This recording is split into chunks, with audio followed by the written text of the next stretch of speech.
6.5 years is what he will have to serve in Florida State Prison. 6.5 years. Because he said that my client did a murder. And like I said before, he's the only one that says it. He's the only one that says it. He's the one that says that my client got out and ran around and shot him point blank. Well, what smells about the government's testimony with the rest? Remember Inspector Yao was really tall. He was the ballistic expert, the gun guy. So before, when he had the one point of entry, 49 inches, he said someone between 5 feet and 6 feet tall could do the shoot. 2 weeks before trial, came up with a new theory. Came up with a bunch of things that he was assuming to do what? Increase the height of the shooter. What? This is something you did a few weeks before trial. And what he did is he took a bunch of variables that don't exist. And he even admitted it. And what did the government say in their closing? Well, it was a tall guy. That's not what the evidence shows. The evidence shows it was someone with the one point of entry at 49 inches, someone between 5 and 6 feet tall. They say it's a taller person because Luis Rivera says it's a taller person. Because Luis Rivera received a 19-year prison sentence where he only has to serve 6.5 years for killing Dan Markel.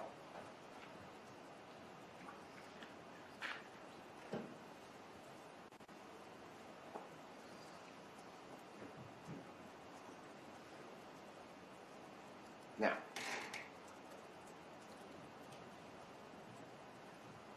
there are factors that a jury has to take into consideration when making a determination as to someone's involvement in a crime. I want to highlight a few things. The government says Sigfredo Garcia swapped cars. They say it like it's a fact. It's not. The evidence is he rented 2 cars. And the evidence shows that on June 4th, Luis Rivera was arrested in that car. That's what the evidence shows. The person from the rental car didn't remember there being a trade, just remembered a second transaction. Why is this important? Well, the government's like, well, he rented a car. It appears that my client was doing a lot of car renting before this. So much so that the owner of the Prius rental place wrote down my client's name and knew his number.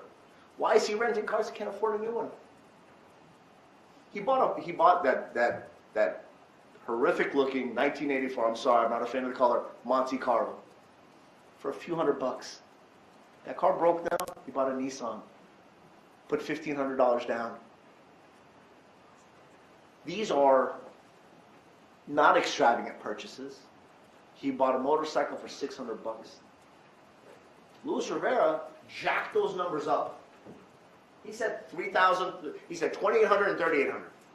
Government had every opportunity to investigate the actual price. We have the documentation on the titles. But they wanted you to believe Luis Rivera's number because it makes it seem like he spent more money. Let's go to the Prius rental.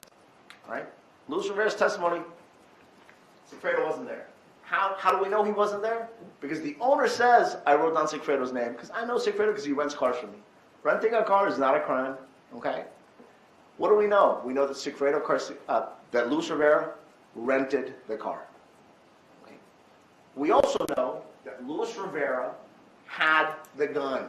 Whether he got it down here from a black guy in the hood, or if he got it from one of his cohorts in his nationwide criminal syndicate on his 9-hour drive,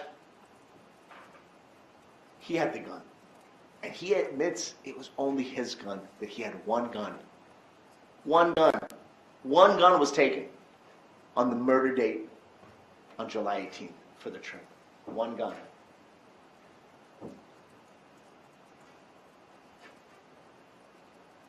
We have a hotel rental.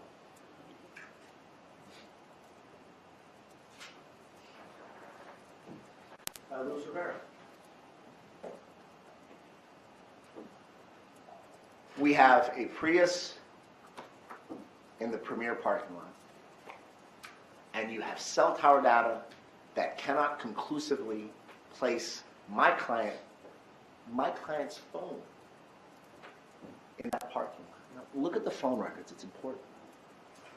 And remember Lewis's testimony. He said Sigfredo had his flip top, a flip phone, a burner phone, okay, during that trip. There's an incoming text message and an incoming unanswered call at between 9:30 and 9:50 in the morning.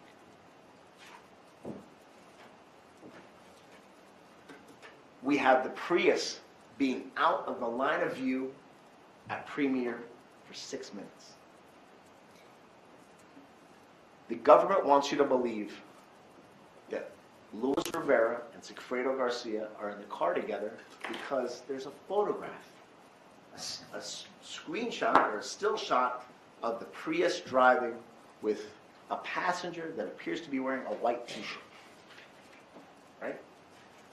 It's July, it's summer, and I would venture to say that if you go to any basketball court in Tallahassee, half the kids on the court will be wearing white t-shirts. Wearing a white t-shirt in the summertime is like being a Knowles fan at your stadium. It's not uncommon. It's not like it was a checkered shirt or there was indications of it. If you look at the picture, it's a short sleeve shirt. If you look at the picture on the camera at the bank, it's a long sleeve shirt. There's no direct evidence to put my client at the murder scene other than Luis Rivera. And I believe that we've made our position on him very clear. Can I just get a minute, Judge? Certainly.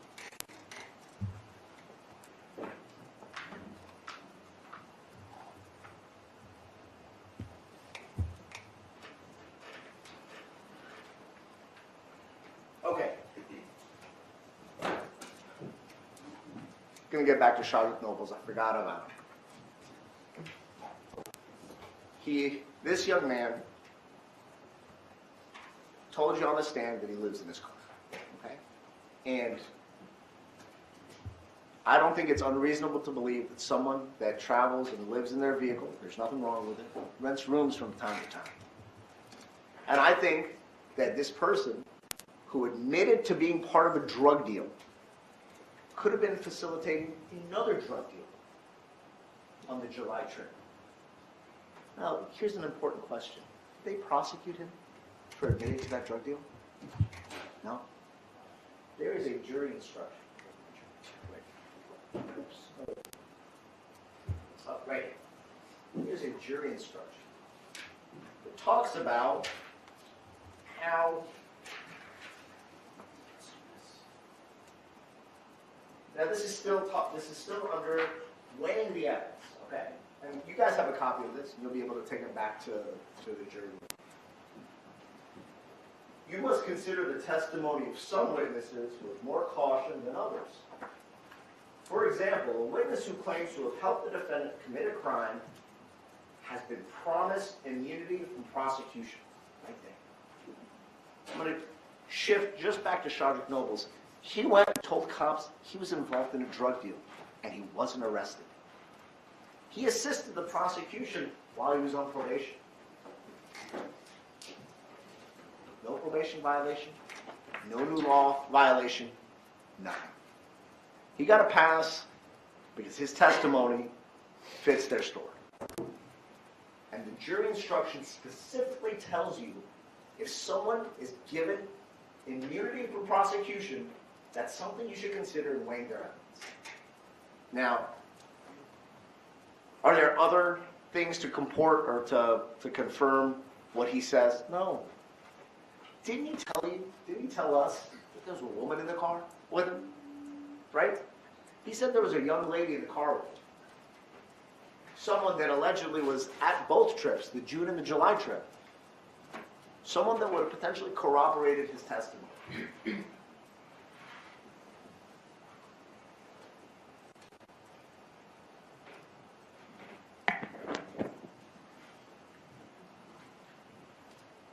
There are issues upon issues that I've asked you guys to consider.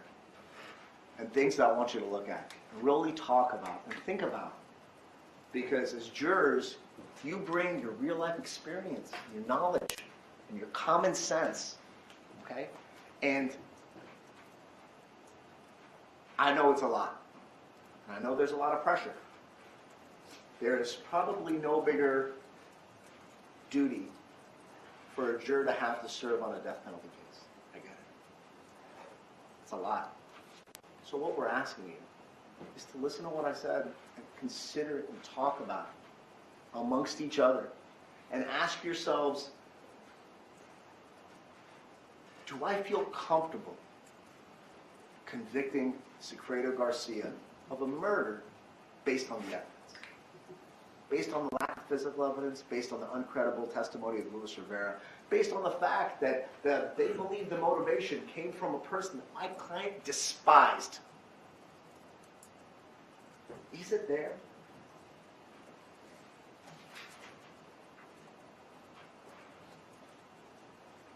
Beyond a reasonable doubt, to find guilt beyond a reasonable doubt, it's a very high standard. We do that because the foundation of this criminal justice system is to protect people, to make sure that when a jury of his peers makes a determination that you have such an abiding feeling of guilt that your thoughts do not waver or vacillate. That means for a second that you don't go, you know what, I don't feel comfortable with this. I don't understand why there's holes here. I don't understand why he would do this. Look at the chart and realize that if you believe that he's guilty, you strongly believe it, that's not enough. If you think it's likely that he's guilty, that's not enough.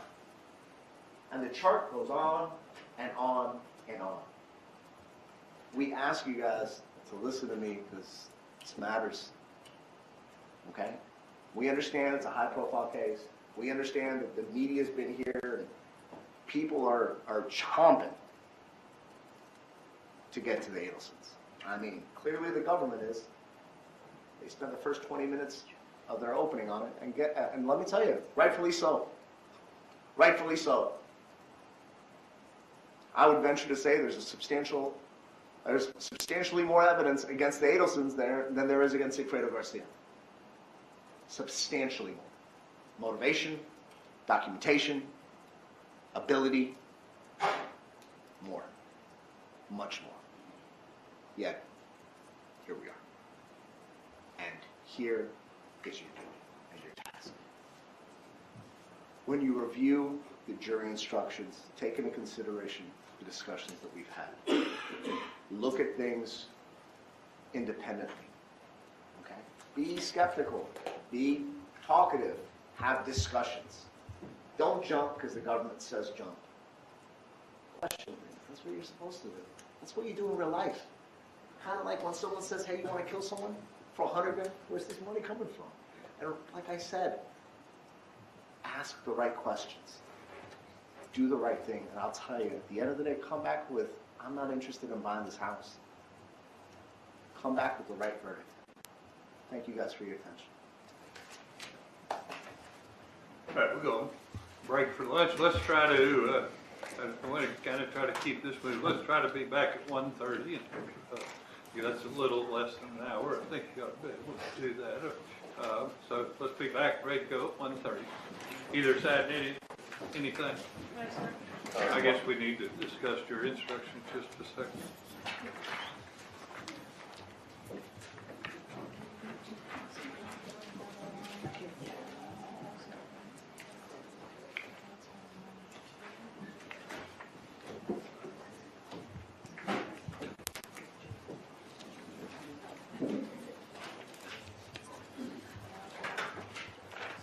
Everybody be seated.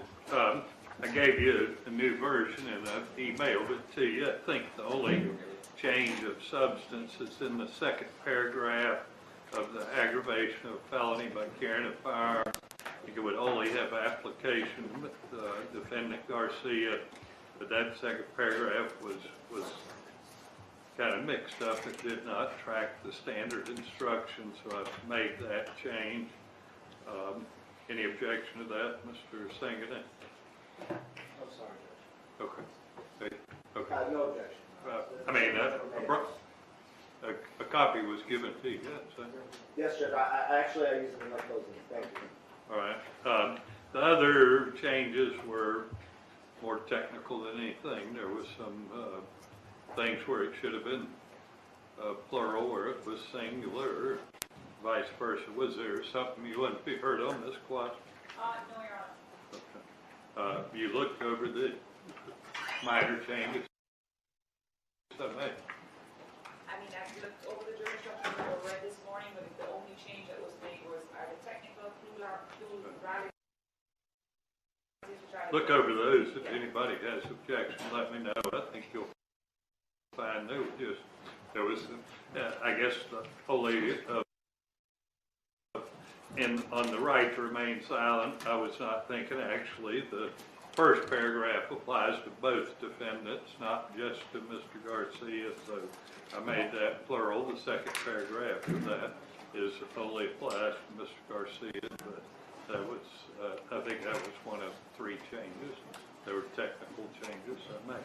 All right, have a good lunch, 1:30.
Everybody be seated, please.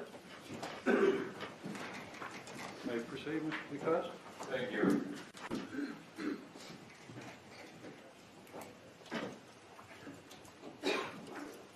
The less you know, the better.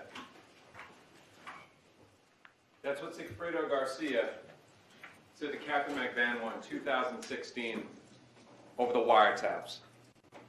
It's also what this government wants from you. Because the more that you know about this case, the more facts, the more you realize that the pieces don't fit and that she is innocent. During voir dire, we talked about Prince Charles, and we talked about perception versus reality.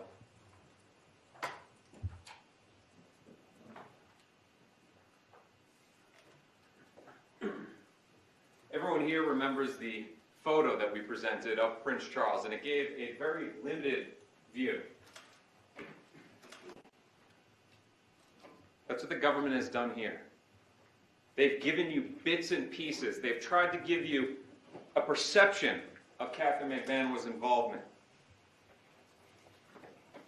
Because, again, the more evidence, the less it fits. The defense, and you remember this from voir dire, we've given you the full picture.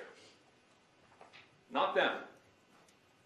Ms. Kaplan can get up here and say, we gave you the information, we didn't do this bits and pieces thing. They did. We had to, on cross-examination, over and over again, bring to you evidence that put their evidence in the proper light. Let me give you a roadmap of what I'm going to talk about.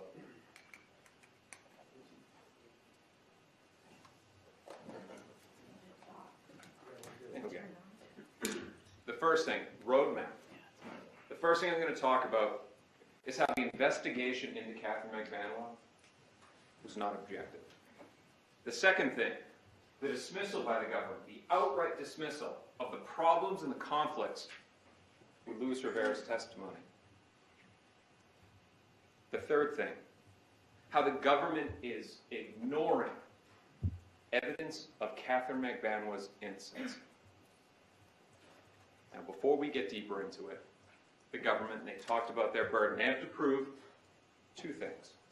That a crime was committed, and that the person or persons they've charged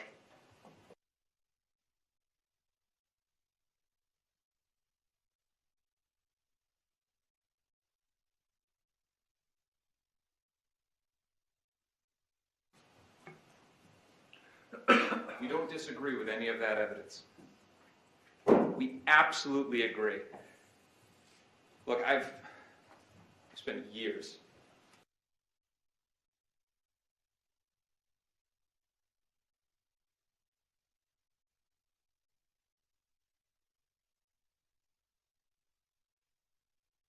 the gruesome first-degree murder trial for their son.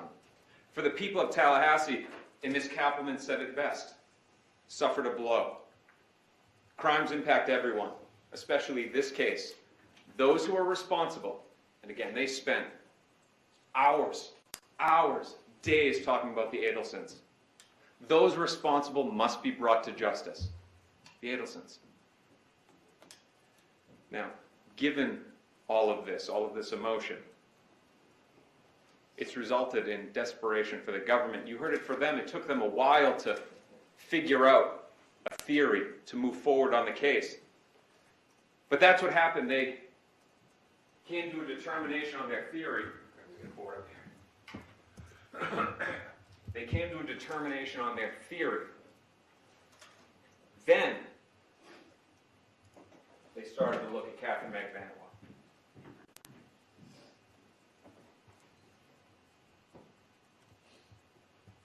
But when they looked at her, they didn't look at her to objectively investigate her. Instead, they tried to build a case around her to force her to cooperate so that they could get what they've been going after for years now, the Adelson family. Someday, there will likely be a jury in this courthouse determining the fate one or all of the Adelsons. But you're not that jury. You're here, and again, these are separate cases. It's State of Florida v. Sigfredo Garcia, State of Florida v. Catherine McVanwa.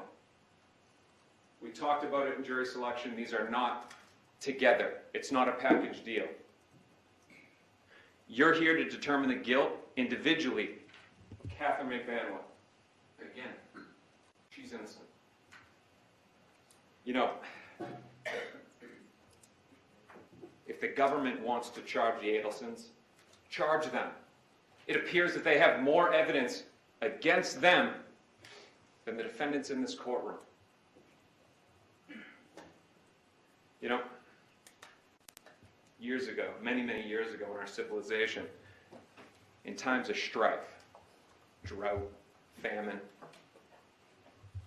we'd be willing to sacrifice the innocent for the betterment of all.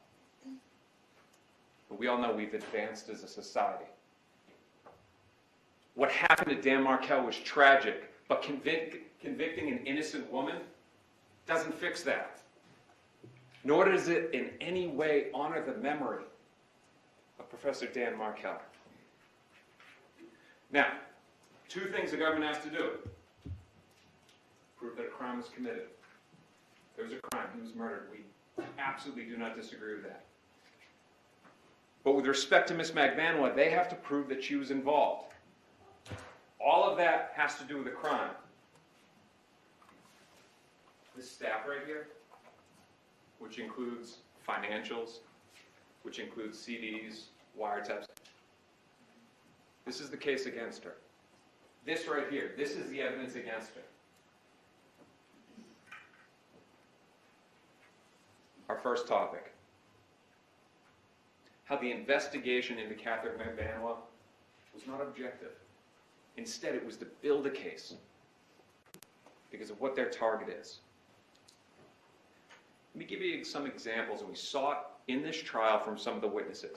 And we saw the early stages of objectivity, the middle stages, in the testimony. Investigator Jason Newland took the stand. He talked about how he got information about a gun, and he went out and found that gun, but how that gun didn't match up with the case.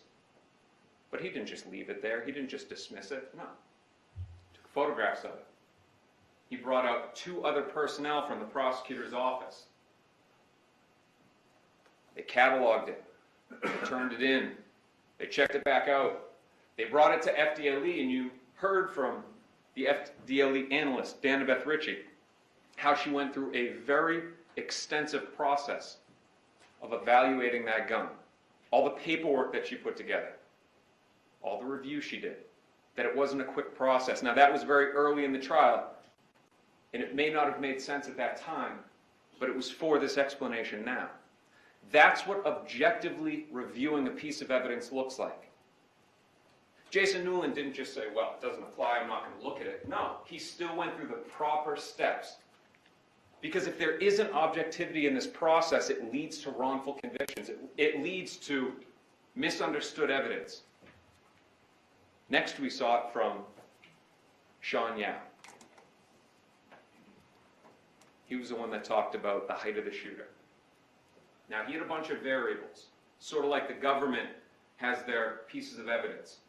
He knew the positioning of the seat, the height of Professor Markel, the point of entry in the window. And he was able to come to, not a certainty, but it's consistent with a taller shooter. But when I asked him, I go, you can't say that it could have been something else. There could have been a variable off. The seat could have moved. You could have been in a different position. He goes, look, I can't do that.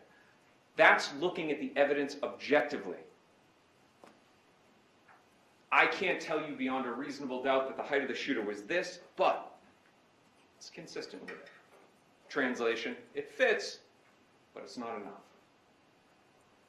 Last, we saw it from Sergeant Chris Corbett, talked about the cell phone stuff, took the stand every other day in this trial. He was asked questions about the cell phone stuff. Some of my questions, that it wasn't accurate what he was saying. Now, when I say not accurate, I'm not saying what he was saying was inaccurate, but that this whole thing with cell phone technology, when they show a map and there's a dot, doesn't mean that they can prove that the person was there. We heard it from Mr. Garcia's expert. You can be miles and miles and miles away. And I asked Sergeant Corbett the question, basically you can say that these people were all in the general vicinity of Miami on a given time.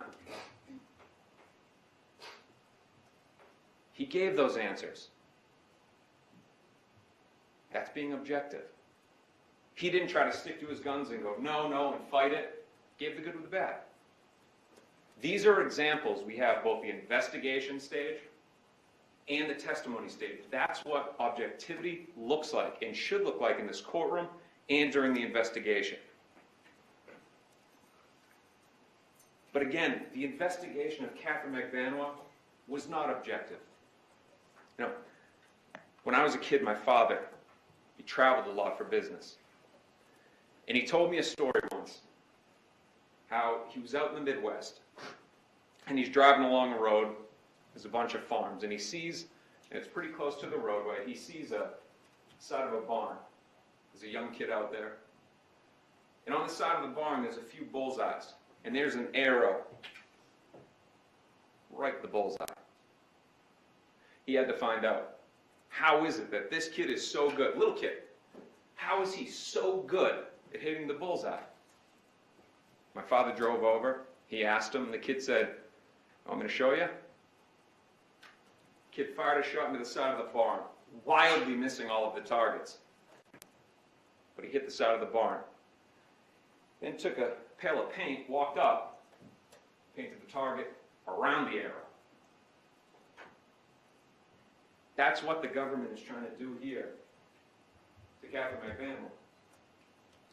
And we'll get into all the things they didn't do. They had leads. They didn't run it down. She worked at those nightclubs. They didn't go there. The idea was to paint the target around her, to force her to cooperate.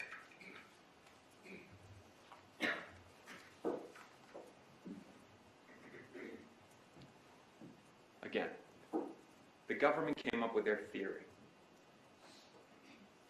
that it was the Adelsons. They identified Catherine, built the case around her. Now, in part, I don't fault the government for being personally motivated, interested. But you got to make sure that you don't turn a blind eye to other things. Let's go to the call activity. The government has made a big issue that Charles Adelson was communicating with Catherine McVanois and that Catherine McVanois was communicating with Sigfredo Garcia. Now, if there were no connections in between these people whatsoever, maybe some evidence. But there were. Catherine was dating Charles Adelson. It's only natural that she's going to call him. She has 2 children with Sigfredo Garcia. It's only natural that they're going to communicate. I don't doubt that most of the people in this courtroom, when they left for lunch, called the important people in their lives. That's normal. That happens. But the government, they gave you that very limited perception. They showed you certain days and go, they're talking.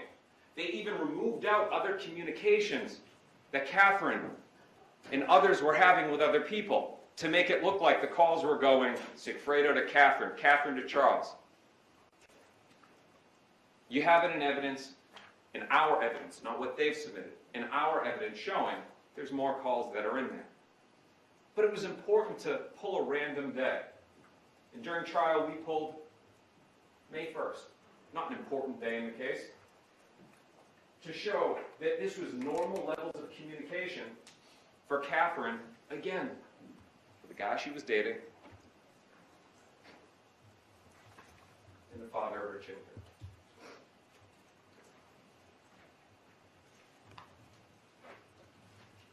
Next, and we're talking about the investigation into circumstantial evidence.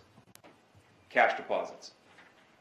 They saw cash in her account, and they presented it to you as unexplained cash. Trying to paint those circles around the arrow brighter and brighter, thicker and thicker. Investigator Isom took the stand.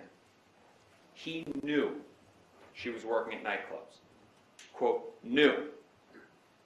Zero investigation was done. There was no reason. And his answer was, it was an oversight. Agent Sanford, his was, there was no doubt, quote, no doubt, she was making cash tips, which would explain this money coming into her account. But zero investigation was done. No subpoenas sent out. No interviews. The government had the audacity, despite the fact that it is their burden to say in their closing argument, well, where are the witnesses? Where are the witnesses? As if we have a responsibility. Had the FBI walked into those nightclubs, I have no doubt they would have given answers. But again, they never did it. But why? Why would they not do this? The reason is you go in there and you find out an explanation for that cash, those circles around that arrow start to evaporate a little bit. You lose a piece of evidence. Now you may be thinking, well, if they were just trying to frame somebody, why would they create evidence? Well, there's a problem with that. It's easier to just suppress it, to make it seem like you never knew about it, because you create something, you got a problem. Because there may be something out there later on that will contradict it. We'll see that when we talk about Luis Rivera. It's better to just turn a blind eye, like the ostrich with its head in the sand. I'm not going to look at it, I'm not going to see it. It's willful ignorance. It has no place in a murder investigation.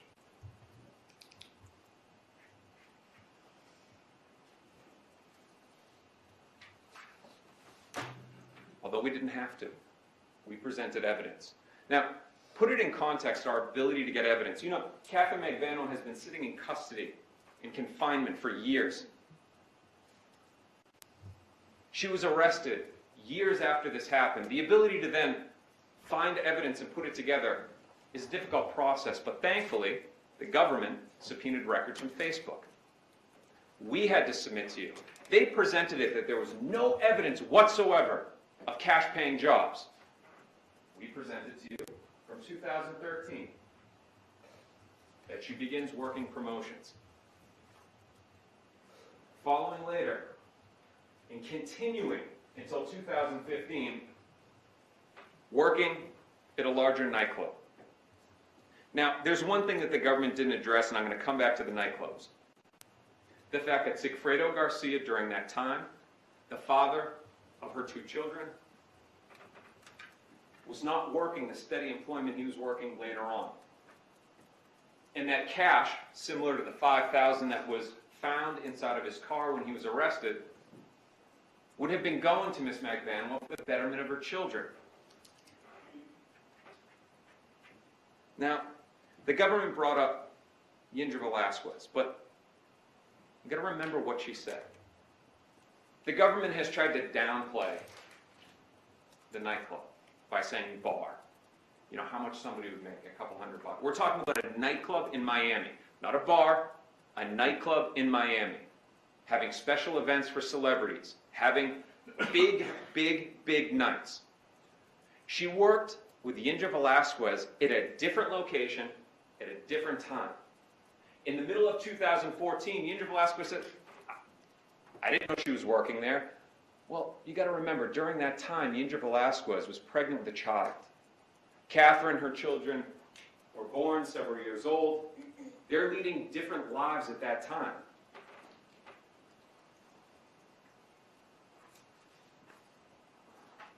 The government presented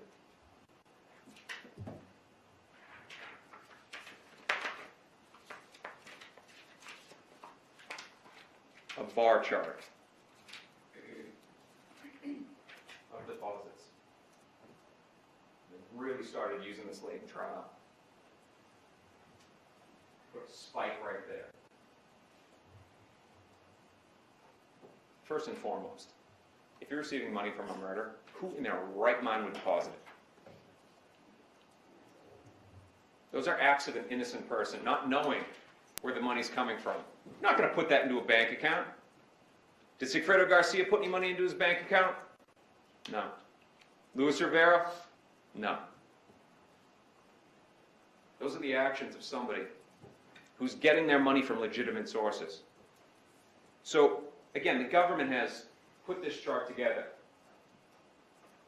They didn't exactly give their specialist, Mary Hull, all the information, though. Despite having from Facebook and knowing from investigator Isom and Patrick Sanford, Agent Sanford, that she was working at nightclubs, they just presented it to her and go, these are where she worked. No mention of cash.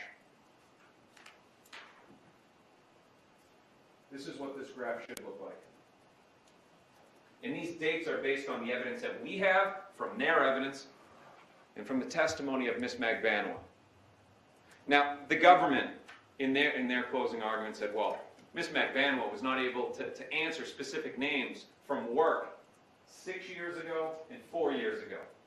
Yet at the same time, they're talking out of the other side of their mouth in voir dire saying, well, you know, it's natural. People are going to forget some of the facts.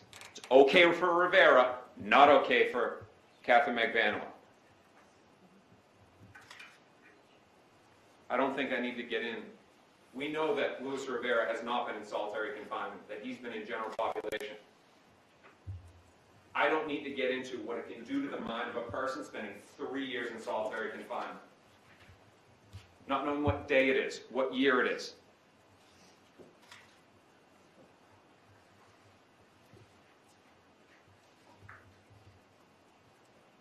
Despite this, the government has done a majority of the defensive work in this courtroom by fighting against even the thought that she was working a cash job. Their energy should have been spent investigating it.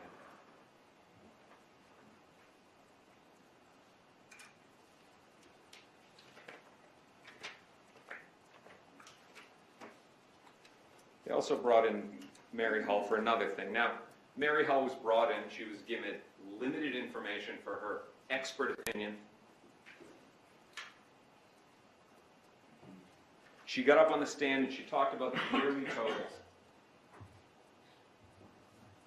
Now, the whole point of this, and it's obvious to all of us, was to say, look at 2013 and then look at 2014. She didn't explain what those dashes are. It was just presented to you. Look at the spike. Painting those circles, bolder and bolder. It wasn't until she was on cross-examination with me that I brought out what I already knew. You don't have records, although you could have gotten them. You don't have records for half of the beginning of the year. Nor do you have it in 2016 for the remaining half. Her response was, well, that's why I put the dashes there. How are we supposed to know what that means? She's the expert. She should have explained to you. You can't compare 2013 to 2014 because you want to know what? We only have half the year. But remember, late 2013 is when Catherine starts working, doing brand promotion. This government wants to fault a young mother for working multiple jobs, trying to do anything she can, even if it means taking money from Mr. Garcia that may not be from honest places, but not knowing where it's coming from for the support of her children.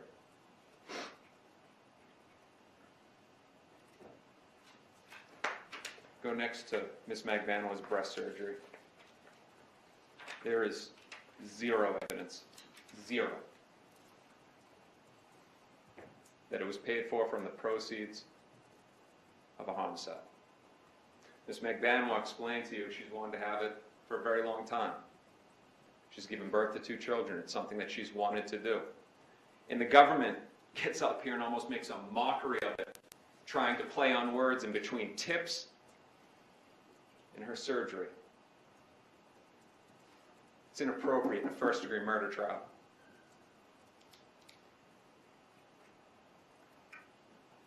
Going back to Investigator Yao, Sergeant Corbett, Jason Newland, and talking about how you objectively view something. You see those medical records, okay, it's a cash payment, there's debit card payments. What would Sean Yao say? Say, it fits that, it fits that. Sergeant Corbett, same thing. But they didn't. They came in here and said, this is evidence that she was involved. Mind you, the whole time knowing that she's working a cash job and just completely disregarding that. Next. The car.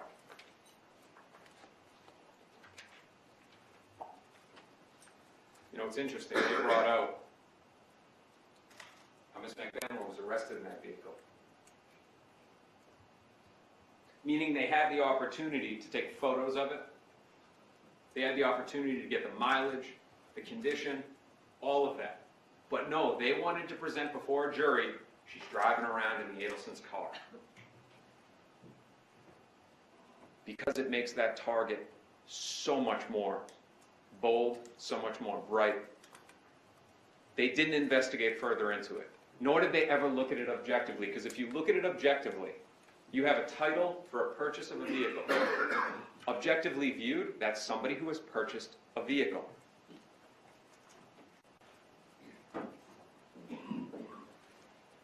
At the end, all you can take from that is that she bought a old, I'm not saying it's not a nice car.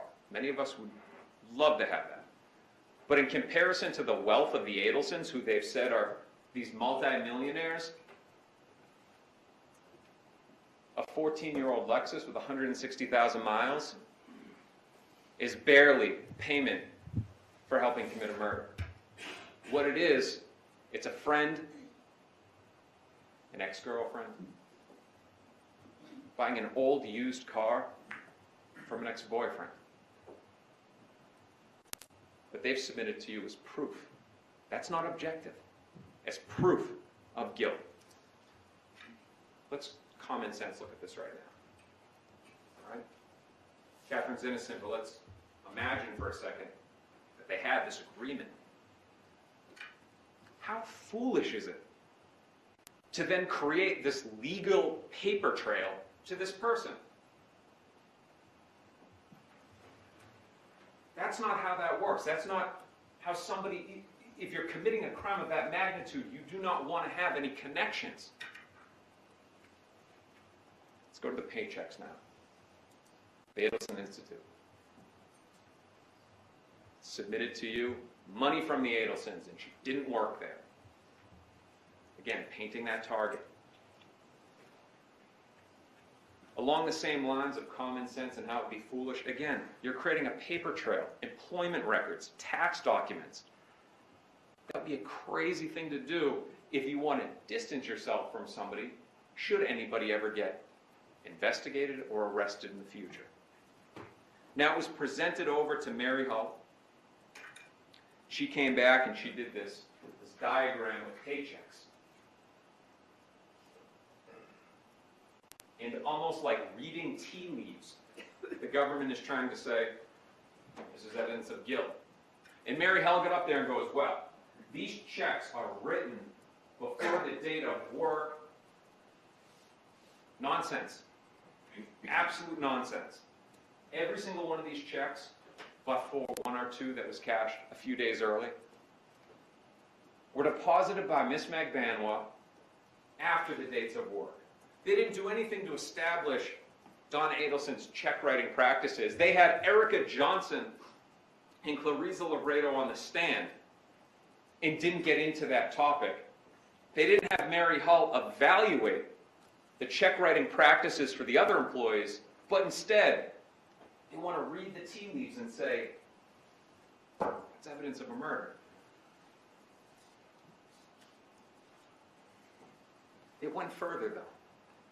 You would think, and we're still on the topic of the Adelson Institute, you would think, you help a family commit this murder that they've wanted so bad, you're going to get some dental work on the house. They brought in text messages. We're in a first-degree murder trial trying to interpret text messages for guilt. They submitted to you one where she got whitening gel from Charles Adelson. But they didn't give you, again, we had to bring it in and show it to you. How? Months after the murder, she's paying the Adelson Institute $206.50, and we know from the text messages around that same time that it was because Catherine McBanwell went there for work.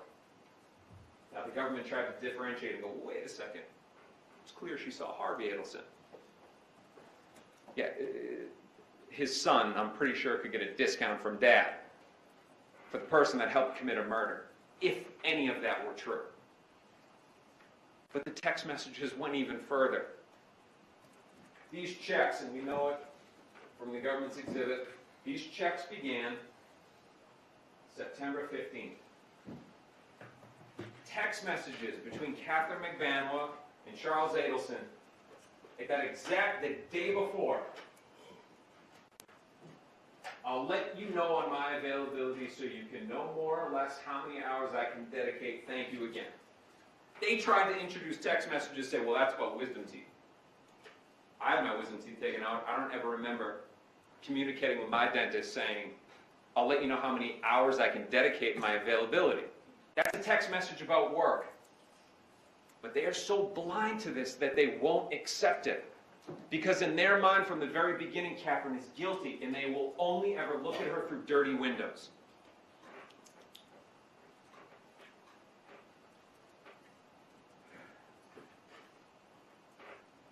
The government argued that, well, there was no evidence. They've said that a lot. Well, there's no evidence of it, so it must not be true. During and I almost called it an investigation, but it wasn't, because no investigative work was done. Investigator Isom knew that her job was to communicate with patients. Came out on the stand. Nothing was done. On the wiretaps, on call RR and E, these are two calls from the wiretaps in 2016, they're talking about her calling patients. But again, the government is still trying to defend against it and say, whoa, whoa, whoa, she was never at the location. And why would the Adelson Institute be paying for Charles Adelson? They're trying to split hairs. They're trying to divert the attention away from the fact she was working for him. That was earned money. Call E talks about work as well, too.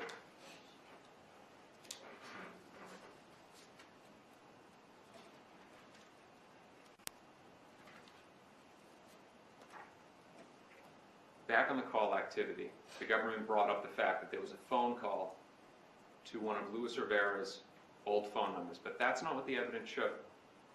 Rivera was on the stand and he said his number was 934-6615. Agent Sanford was put on the stand by the government and on cross, not on direct, on cross-examination it was brought out that the phone number that he got in review and the phone number that he had in his report, again, this is the Federal Bureau of Investigation. I don't think that they're used to hearing no when they want things. That they have the number of 935-6615. The government still wants to be able to argue and say, well, it's close, it's evidence. No subpoena was ever sent to find out who either of those phone numbers belonged to. It'd be very easy for Luis Rivera, looking at the call records, which he would have in discovery, and just making things up. But we'll get into that a little bit more later. The car rental in June. Now, we talked a little bit about cell phone activity. Now, they put a map up there, and they've got a dot right near the car rental place. But what they're not showing you, is all the other businesses. All those little squares that are in there, those are city blocks. This is miles and miles and miles of territory. There are major highways in there. There's an airport, Miami International Airport, a massive airport, right there. They never showed you any other days. June 3rd, June 9th. Now, that's their expert. He does plotting for that. It was easy for me to go in and look at the call records and say, look, on this random day in May, it's the same activity. They're picking bits and pieces to put together this tapestry of guilt. What they're not doing is looking at any of it objectively.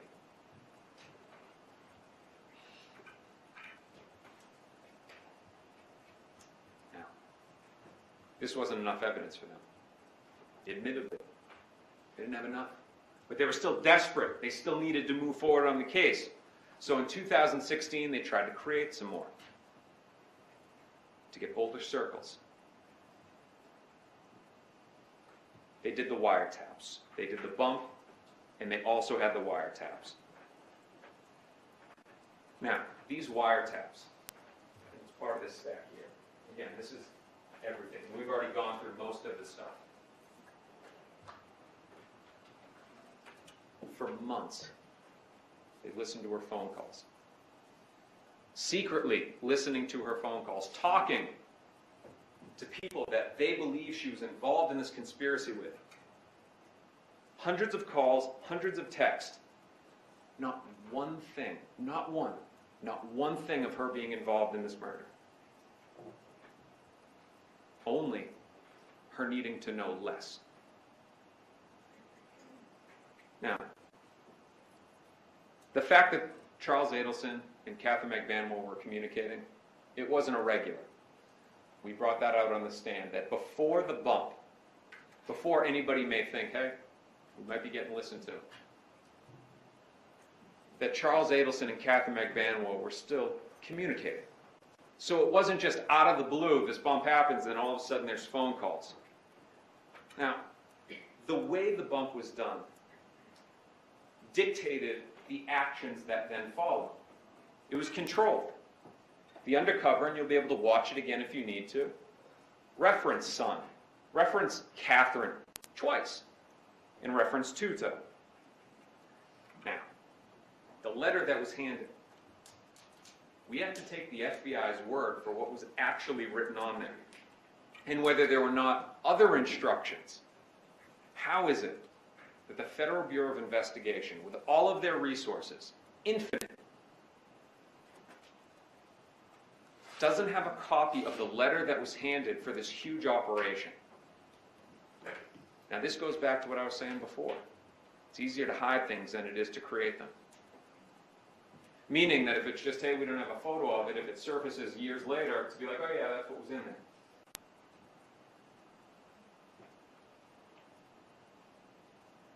We have no idea of knowing what was written on there and how that then dictated the actions that then followed. But the government wants you to take it as evidence of guilt. Now again, there's nothing in there talking about Catherine being involved in any of this, but they want to interpret action and inaction, what somebody would do, as if there's standard protocol for such a situation. The response from Agent Sanford as to why there was not a copy of it, it slipped their minds. Now, had the bump been uncontrolled, had it been that they just handed the piece of paper, $5,000, and then you had that communication, that would be evidence of something. But they didn't do that. Now ask yourself why they didn't do that. They didn't do it because the hope was to create communication to paint those targets more. The proper thing to do, the objective thing to do, hand that flyer and see what happens. Plant that seed and see what happens. Whatever they say, tickle the wire and see what happens. Not give instructions on what to do. I submit to you that Catherine was being used in those communications by Charles Adelson, who, as Catherine said, definitely involved. Now, she's saying that not because she has information about it, but she's seen what all of you have seen during this trial. Again, you want to charge him, charge him.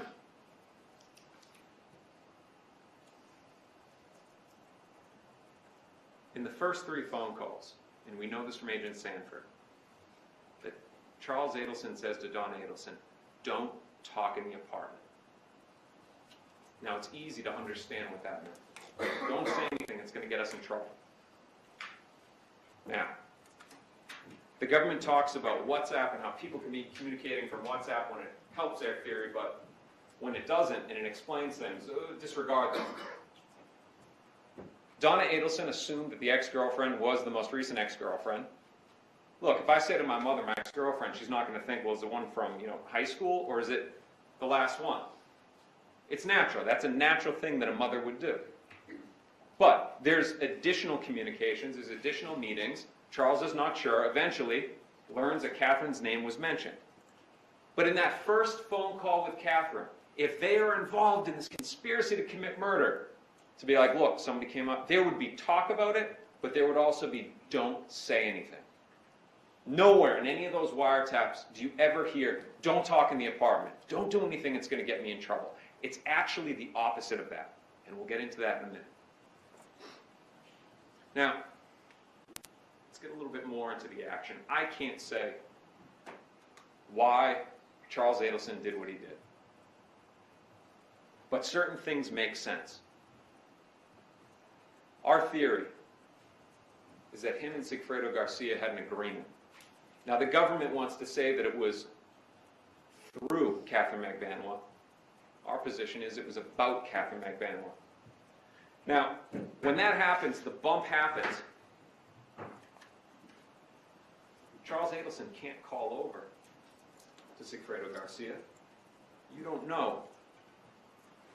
Is he already working with the police? If I contact him, I'm going to get in trouble.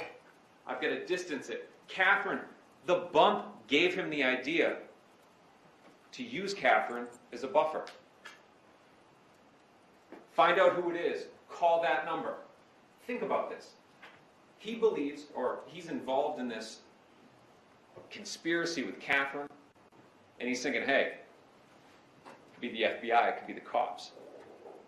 That he would say, hey, I want you to call that number, knowing that she could say something wrong, she could do something wrong to incriminate him. The reason why he was so confident with having her call is because he knew she didn't know anything.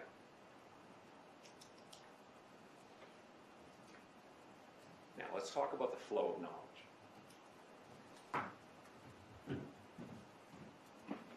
Your Honor, let me know if you need to slide this back for you.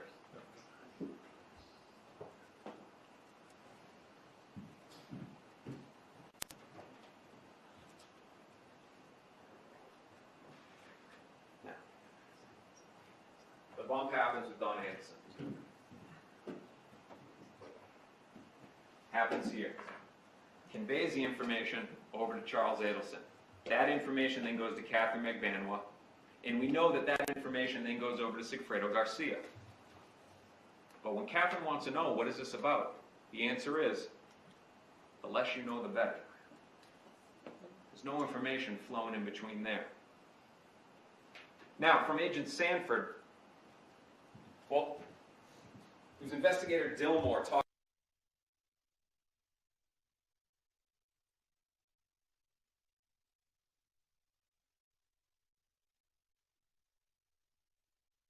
about the fact how there was communication between Luis Rivera and Sigfredo Garcia. Luis Rivera was in federal custody, and he was contacting a friend to send text messages to certain people. Luis Rivera identified that on the stand. Investigator Dillmore, in reviewing Sigfredo Garcia's phone, saw that there were communications with T, talking about Luis Rivera. So, the flow of information from the bump made it around the horn. One would think that if this is a conspiracy, the information is then going to flow back. But it didn't. Agent Sanford said how there was a point where Charles Adelson was sure it was the cops. And then he tells Catherine. If it were set up in the way that they think it was, that information would have flown back, and Catherine would have been the one telling him.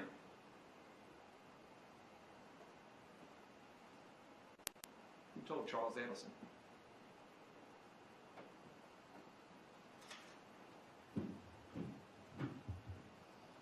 Let's turn now to Dolce Vita.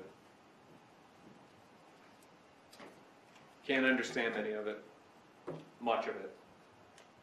Catherine got on the stand. She could have lied. Said, well, this is what was being said, that was being said. You can't understand it. This is what was being said, that was being said. Instead, she said, look, I don't remember. To her, that wasn't a conversation about a conspiracy of the murder of his brother-in-law. It was just another day sitting down with Charles where he's talking about how his family is getting harassed and how her name had been put into it. She did tell you, I didn't discuss a murder with him. And the government showed a clip of it and tried to say, well, he had that paper.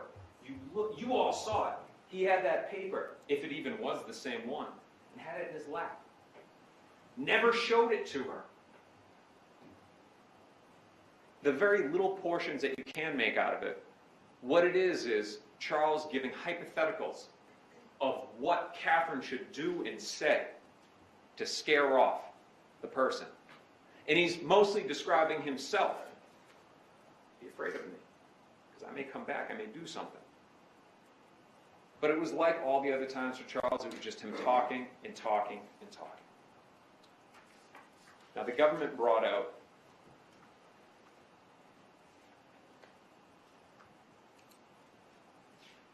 the fact that the cops weren't contacted. We covered this a lot on cross-examination. Catherine wasn't bumped, or harassed, or called, or texted. It wasn't her place. It wasn't her place to be calling the police because it wasn't directly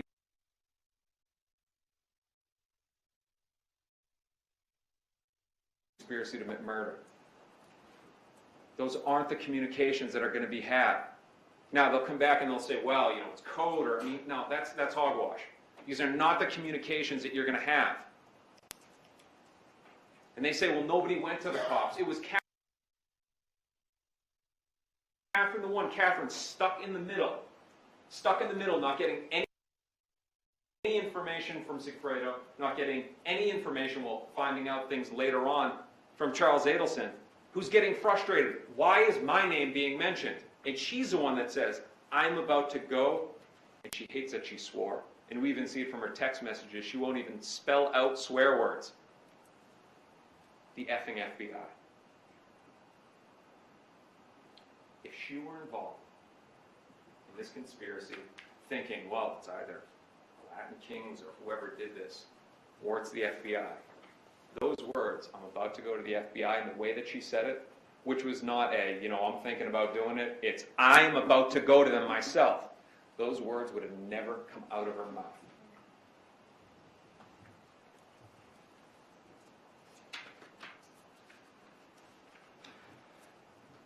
Even at that point, it wasn't enough. It wasn't enough evidence. The only remaining piece of evidence, the only thing, which brings us to our second topic, this guy right here. Louis Rivera. Second topic, Louis Rivera, outright dismissal of the problems with his story. Not the facts, with his story. We had approximately 40 witnesses testify during this trial, maybe a little bit more, maybe a few less. He is the only one.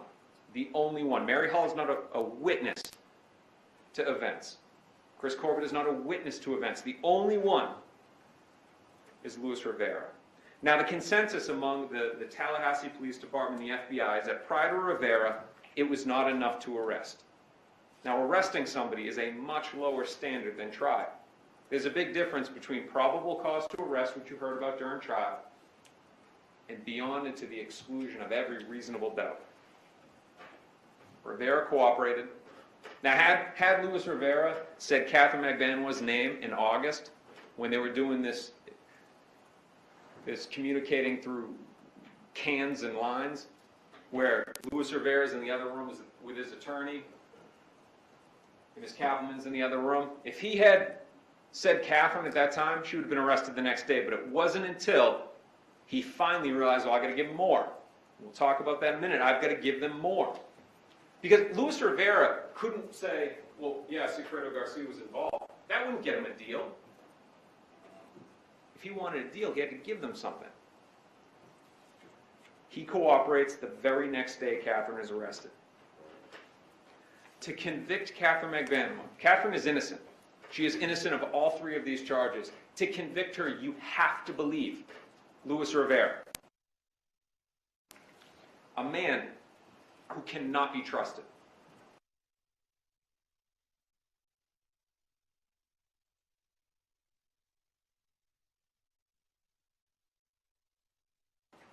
His testimony was a convoluted mess, full of contradictions. From that convoluted mess, you can take two things, and only two things that apply to Catherine. Again, I don't doubt that this guy was in Dan Markel's driveway, not for a second. But the information that he gives against Catherine Magbanua, it's only two things. That he heard some phone calls, and then on July 19th, Catherine paid money. Now the heard calls thing, that's an easy lie. It's an easy lie for him. He has the reports. He has the police reports.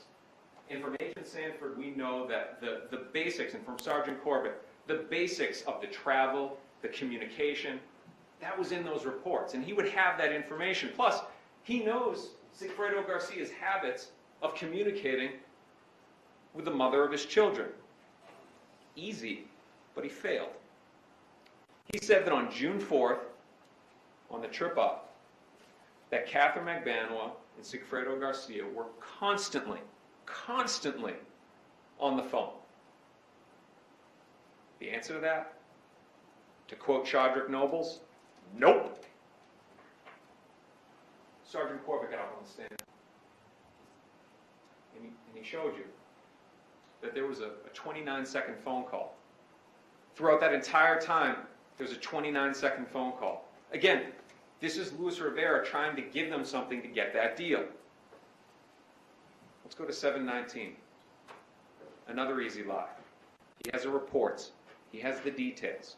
The general vicinity of people and places. It's easy for him to build his lies within that framework. But another fail. He said, oh, Catherine called me. Now, he knew that there was phone communication, but he didn't know the specifics.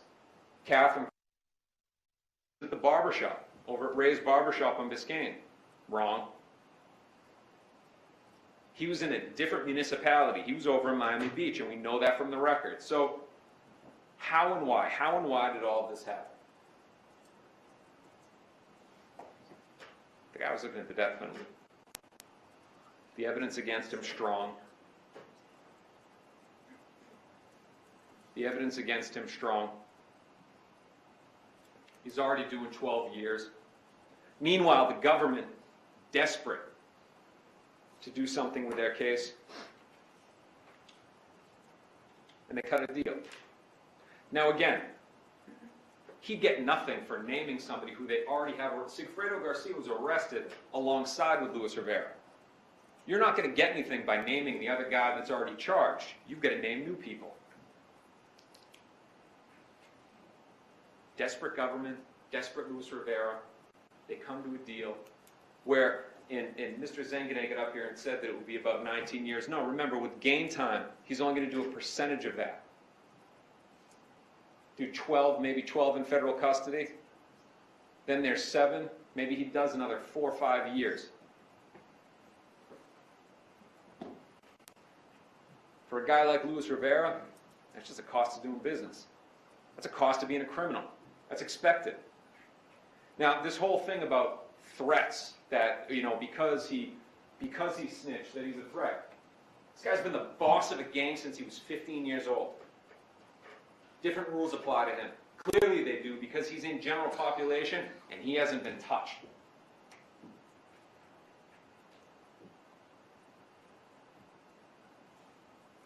That's why it happened. But how did it happen? Again, I've gone over it, but it's worth going over again one time of how Luis Rivera was able to do this. He has reports that detail things, not to the level that you saw in this trial, but reports laying out the framework of things. He's also got the media. You've seen it during this trial. All over the place. And it's been all over the place. He has TV in jail. He's got friends and family outside. He knew the facts. He knew the theory. That gave him the framework. Now, I'm not trying to say that anybody spoon-fed it to him and said, you've got to say this. I don't think that happened. But I think that this guy, the head of a gang at 15 years old, that's a smart guy. Be it either he figured it out himself or somebody told him. That's what he did. But he could only think one-dimensionally. He couldn't see how this would contradict other things later on because the information he had was limited. The direction of the calls, the cell site data, that was done on the stand here. He had the basics of it. But it's when you get into the details that you realize there's no way that he's correct. Now, remember, he knew the theory. They want Catherine. But Wendy Adelson was also mentioned all over the place. And he tried. He tried to give them Wendy Adelson. He knew that she was a target. He tried again and he failed. Now, he said that on July 17th, that he saw Wendy Adelson at the house, and that Sigfredo Garcia said, that's the woman. But his story, and this doesn't happen with the truth. You usually get more of a story at the beginning, and then your memory fades over time.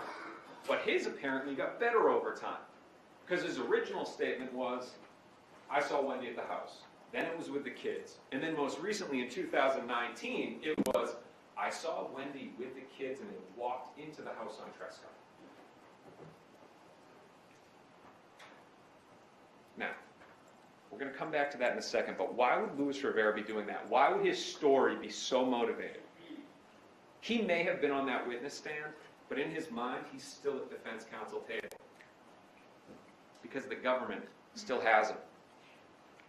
It's within their power to say whether Luis Rivera has lived up to his end of the deal, whether they want to violate him or not.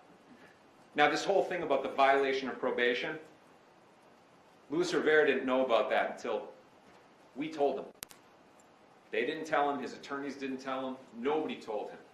So there's the additional fact that he needs to make sure that he's not at odds with the state of Florida, because they can still potentially get him for 15 years. Back to July 17th. His story is now he sees the kids walking into the house. It's not possible. Doesn't matter who told him what. He's trying to give up Wendy Adelson because he knows that's going to better his deal. But it's not possible. And we know that, and this is part of the stipulation, that on Thursday, July 17, 2014, the kids were dropped off at 8:30 a.m. at Creative Preschool. What other woman with two children would be walking into Dan Markel's house with two young boys?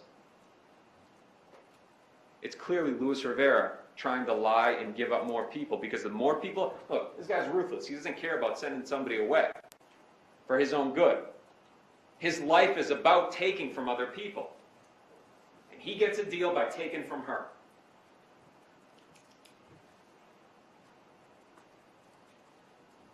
He added more to his lie, to his story. You know, I got mad at Sigfredo. He got on the phone with Catherine, and that happened before noon. But see, that's a problem. Every time he gets too specific, that's when he gets caught in a lie. Because Sergeant Corbett told us there is no phone call. There is no phone call from Sigfredo Garcia to Catherine McBanwa before the afternoon on that day. Now, the government, in their desperation, tried to fix this with Sergeant Corbett on redirect. And they pointed to a call much later in the afternoon to try to make it seem like, well, that's the call.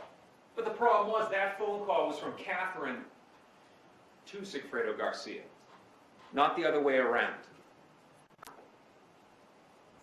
That's defensive work.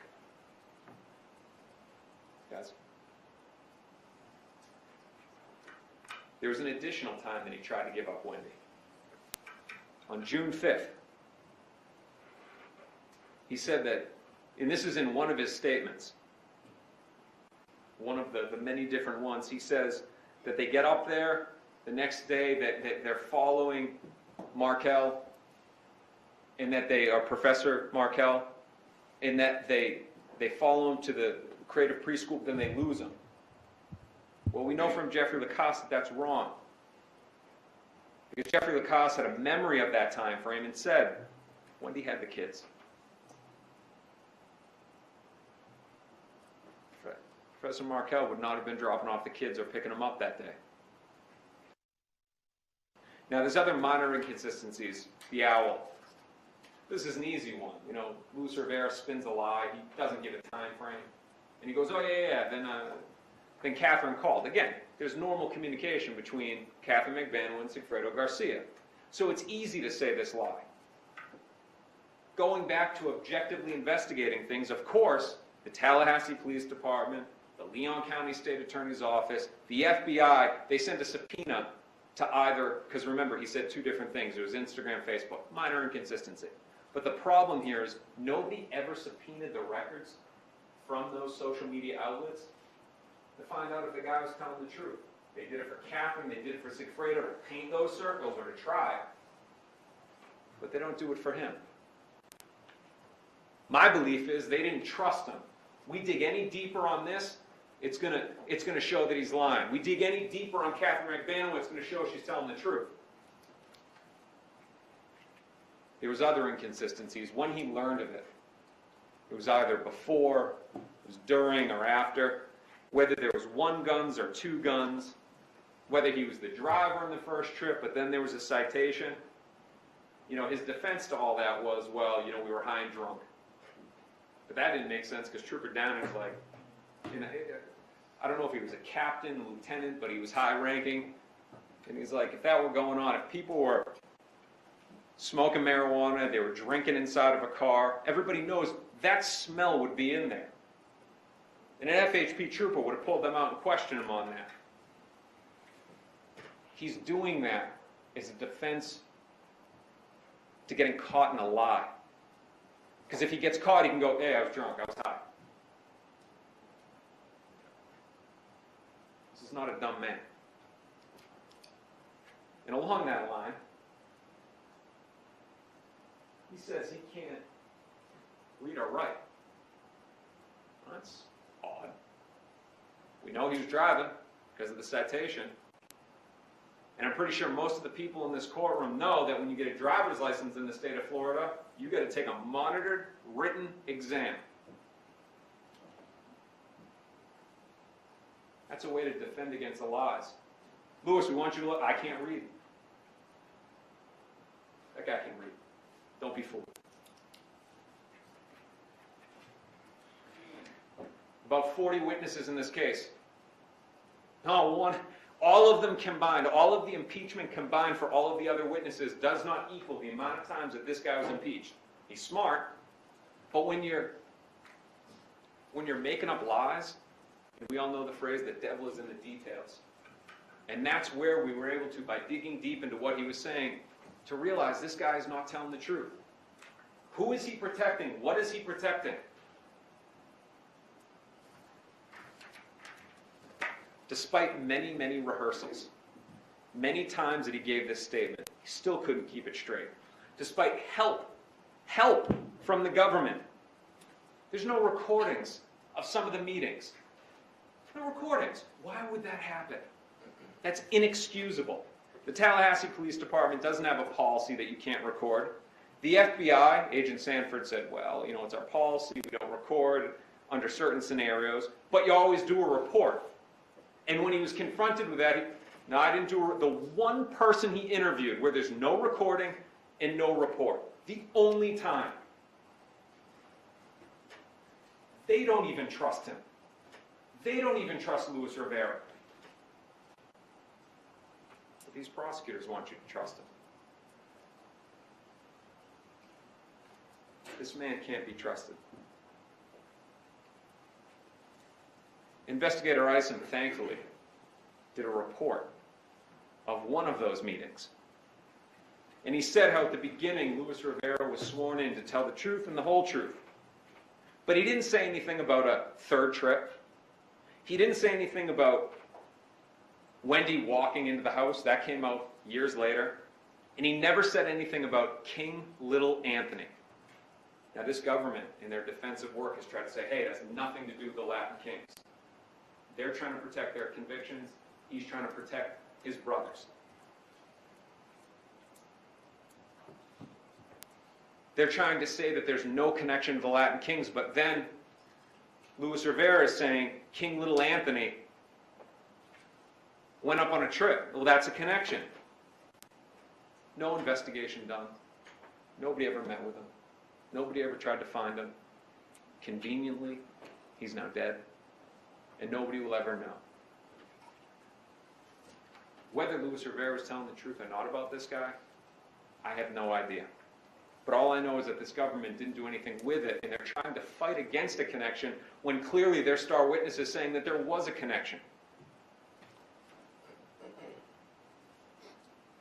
Let's compare Louis Rivera to another witness we had in this case. We had Jeffrey Lacasse. And everybody should remember Jeffrey Lacasse. He testified early in the trial. And he was a one-time boyfriend of Wendy Adelson. Now, Jeffrey Lacasse was testifying about things many years ago. His inconsistencies were reasonable. Memories fade with time. Excuse me. At the beginning of the investigation, he was a suspect. Now, the government brought it up on close. We don't think Jeffrey Lacasse was involved, nor has any argument been made. But at the beginning, he was a suspect. And he was removed as a suspect because they objectively investigated him. He showed bank records, they got surveillance from Walmart, they spoke to him, and they cleared him. Nothing like that was done with Miss McVanwine. But they had multiple recorded interviews. They interviewed this guy who they believed was a suspect. Again, this is before they've committed to their bogus theory. Jeffrey Lacasse is a suspect. Look, he's dating Wendy Adelson. He's possibly protecting her. He leaves town right around the time that it happens. Could be something there, but they objectively investigated him. They had multiple interviews, and they were recorded. He also gave a deposition. So, like Louis Rivera, he gave multiple statements, but when he got up on the stand, he had a reasonable memory of events. He was able to remember things. In line with Miss McVanwine, I can remember some, I can't remember all of it exactly. What was the name of the restaurant you were at? That's reasonable. Somehow, Louis Rivera, his memory gets better in time with things and worse in other areas. It's because it's not based in reality. It's based on trying to weave a lie. Now, Jeffrey Lacasse was up there. He was not evasive. He answered the questions. Now, Jeffrey Lacasse, a professor at FSU, very smart guy, book smart guy. Louis Rivera, maybe not book smart, but definitely a street smart guy. Again, hundreds of people underneath him. At the age of 15, that's a born leader and also a born criminal. Now, Mr. Zengane went over this with you. I'm going to go through it a little bit more, talking about jury instructions and how you should weigh his testimony. After the enumerated topics, you're going to have this one where it says you must consider the testimony of some witnesses with more caution than others. And what they're talking about are people that are in Louis Rivera's situation. Defendants who say they committed a crime with somebody else and are going to get a better deal by testifying. This is the same instruction you'd have if, a guy buying drugs is going to testify against a guy selling a small amount of drugs for low-level felony cases. Never is it more applicable than in a case where the witness was spared the death penalty and got a few years on top of an already huge sentence on a federal case. Did the witness seem to have an opportunity to see and know the things about which the witness testified? My answer to that is no, because none of it is true. His response to it, I was drunk and high, I don't remember. Did the witness seem to have an accurate memory? Not at all. Because he was impeached by the actual facts in the case. Not other witnesses, not stuff that by the evidence in the case. The kids were in preschool. There was no phone call. Was the witness honest and straightforward in answering the attorney's questions? No. Did the witness have some interest in how the case should be decided? They got him by the neck. He violated the agreement. He's looking at a violation of probation. Does the witness's testimony agree with the other testimony and other evidence in the case? No. The electronic evidence, the evidence that can't lie, cell phone records. I don't think Creative Preschool is going to be lying. It's a stipulation between the parties, meaning it's true. Has a witness been offered or received any money, preferred treatment, or other benefit? He gets to serve his state sentence in a federal facility, and the benefit will be the massive deal that he has got. Had any pressure or threat been used against him Did the witness at some other time make a statement that is inconsistent with the testimony he or she gave in court multiple times?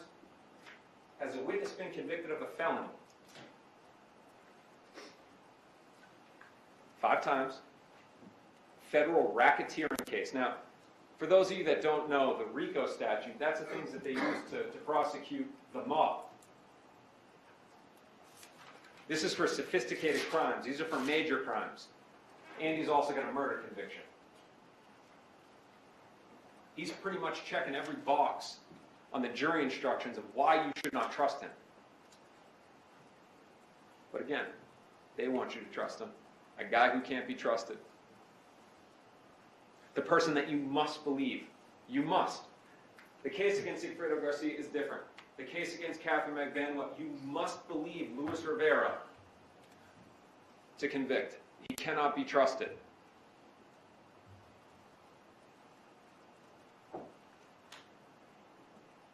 We talked about that pile being a crime was committed, this pile being the evidence against Catherine. This testimony doesn't belong in either of those piles. It belongs right there.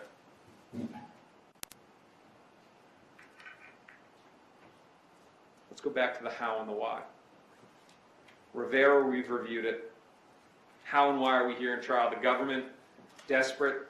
If you're going into a different area, we're getting pretty close to needing a break for the jury. Different area, perfect time. Thank you. Take 10 minutes. Right.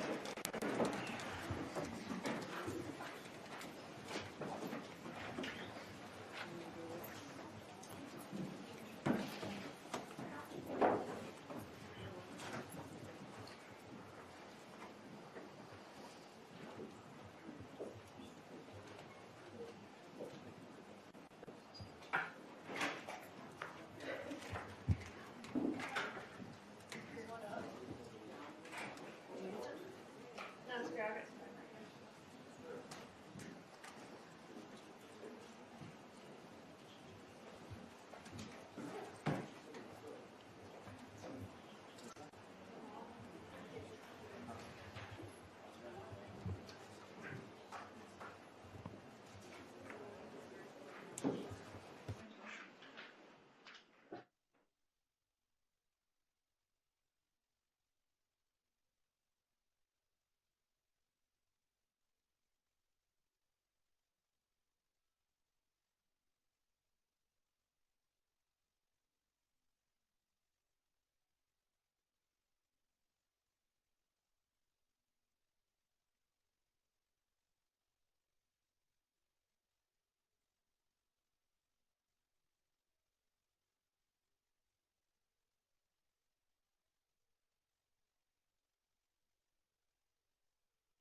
Everybody be seated, please. May proceed, Mr. Chairman. Thank you, Your Honor.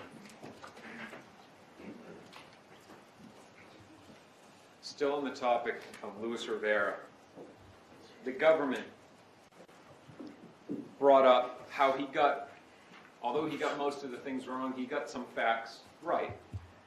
Like, how would he know that Dan Markel was leaving town? Well, he had the evidence, but if he's in agreement with Sigfredo Garcia, he's going to know that information.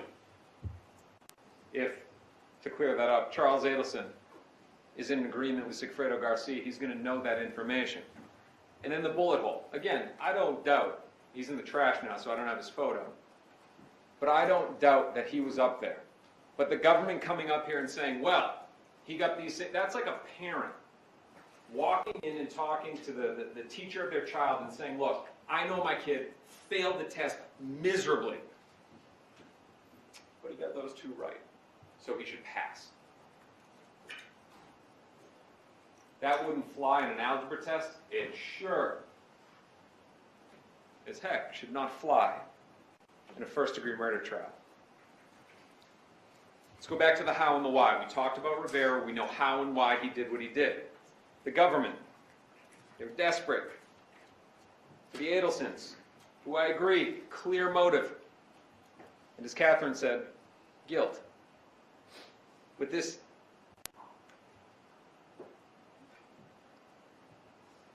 I want to feel and I want to think that it was not a matter of we're going to paint a target, that it was more a matter of their judgment being clouded.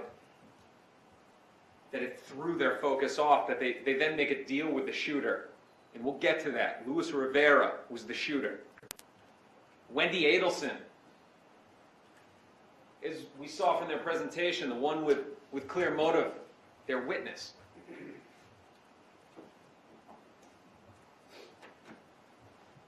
Again, we're talking about the how and the why.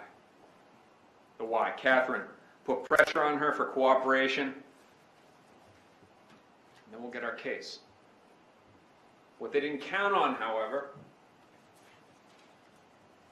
is that Catherine McMahon was innocent. And here we are on trial. Now the government, during their cross-examination of Ms. Magbanwa, offensively made the comment of a payoff. First, you know this, what attorneys say is not evidence. It's a sign of their desperation. There's no evidence of it. It was a baseless attack to try to plant a seed in your mind that she's sitting up there and testifying and has taken this case to trial for other reasons. It's also offensive because there's no amount of money that you could pay a mother of two. I'm not a mother. There's no amount of money that you could pay, but I know this. There's no amount of money that you could pay a mother of two to risk never seeing her children again. So let me get this. Their thought is that Catherine sacrifices seeing her children so that Wendy can be with hers. They can't see it. They can't understand it. That she's innocent and she wasn't involved.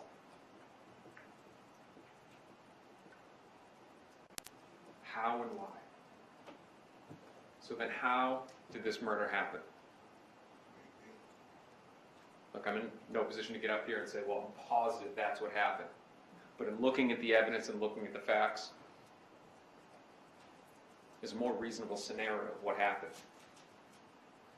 The government tried to say that there were no connections whatsoever between Charles Adelson and Sigfredo Garcia. But there were. And again, it wasn't through Catherine McBanwa. It was about her. So let's talk about the position that each one of them were in. Charles Adelson wanted the murder to happen. We know that from Jeffrey Lacasse. He had money. Sigfredo Garcia wanted Catherine McBanwa back. We know that from multiple witnesses. And he had the means. The government's response to this theory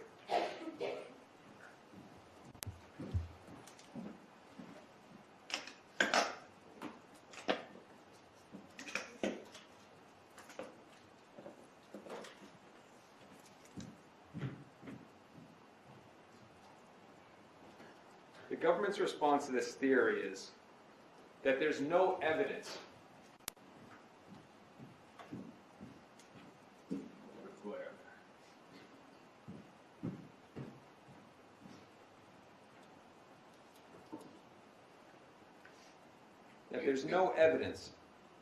of a connection in between these two gentlemen. They asked Sergeant Corbett on the stand, you've gone through hundreds of thousands of messages and iCloud information for Charles Adelson. Is there any indication of communication between the two? And his answer was no. But in my cross-examination, I brought out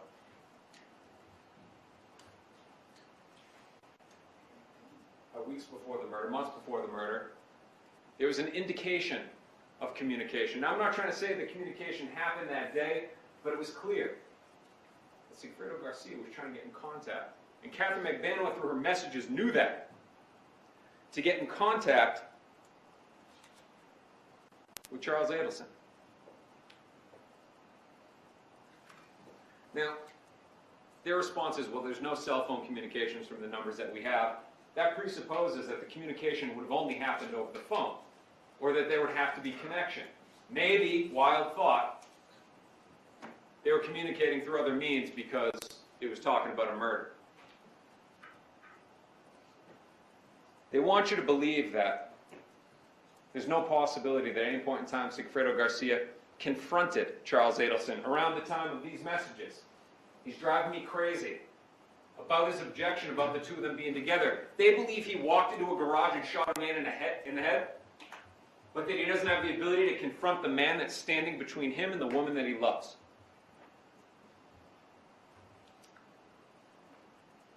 There's also the confrontation on July 1st. We'll get into that more. But there was a connection between the two of them. Not through Catherine McBanoa, about her. But the government, their response, well, there's no evidence of this. That's not how this works. That's not their burden. We talked about this during jury selection, what their burden is. How it's not just a matter of them giving a reasonable explanation and saying, it fits. They need to have enough evidence to prove that there is no other possible reasonable explanation to give you enough letters. And you remember the example in voir dire. To get you to that point, because again, just because it fits doesn't mean that it's the answer. Mr. Zanganet talked about the burden of proof. I'm not going to go through it again, but this is here for the protection of all of those accused, for the protection of all of us as citizens, including you as jurors, so that years from now, there's not regret for having made a wrong decision. That's why, those are the reasons why this burden of proof is so high. Third topic, Catherine. Evidence of Catherine McBanoa's innocence that's just been pushed to the side. They have years worth of text messages, years, hundreds of thousands of text messages with these people that they believe she was involved with. Nothing about involvement in a murder. Wiretaps, months worth, hundreds of hours, nothing. Her actions. Now, you best believe, had she gotten rid of her phone number or phone, they'd be up here arguing. Evidence of guilt. But she didn't. She had the same phone number up until she was arrested. She changed out her phone just like most of us do with iPhones. I think I still have a 7, but some people, they replace them regularly, yearly when the new one comes out.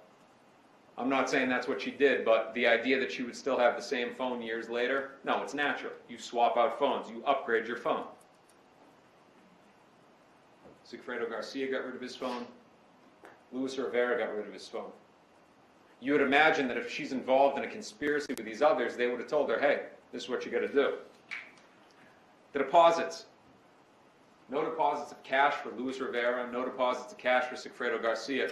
But Catherine McBanoa, right around the time of the homicide, deposits money into an account. They want you to believe that she's smart enough to have pulled off this crime, but then stupid enough to have done that. Talked about it in voir dire. You cannot be smart and stupid at the same time. Well, actually, I take that back, because Luis Rivera has tried to do it. She didn't flee. Had she taken 2 steps when they tried to arrest her, they would be up here arguing she tried to get away. We bring out the fact she didn't do anything. She continued with her life, continued with her children, and they want to say, well, that's not evidence of innocence.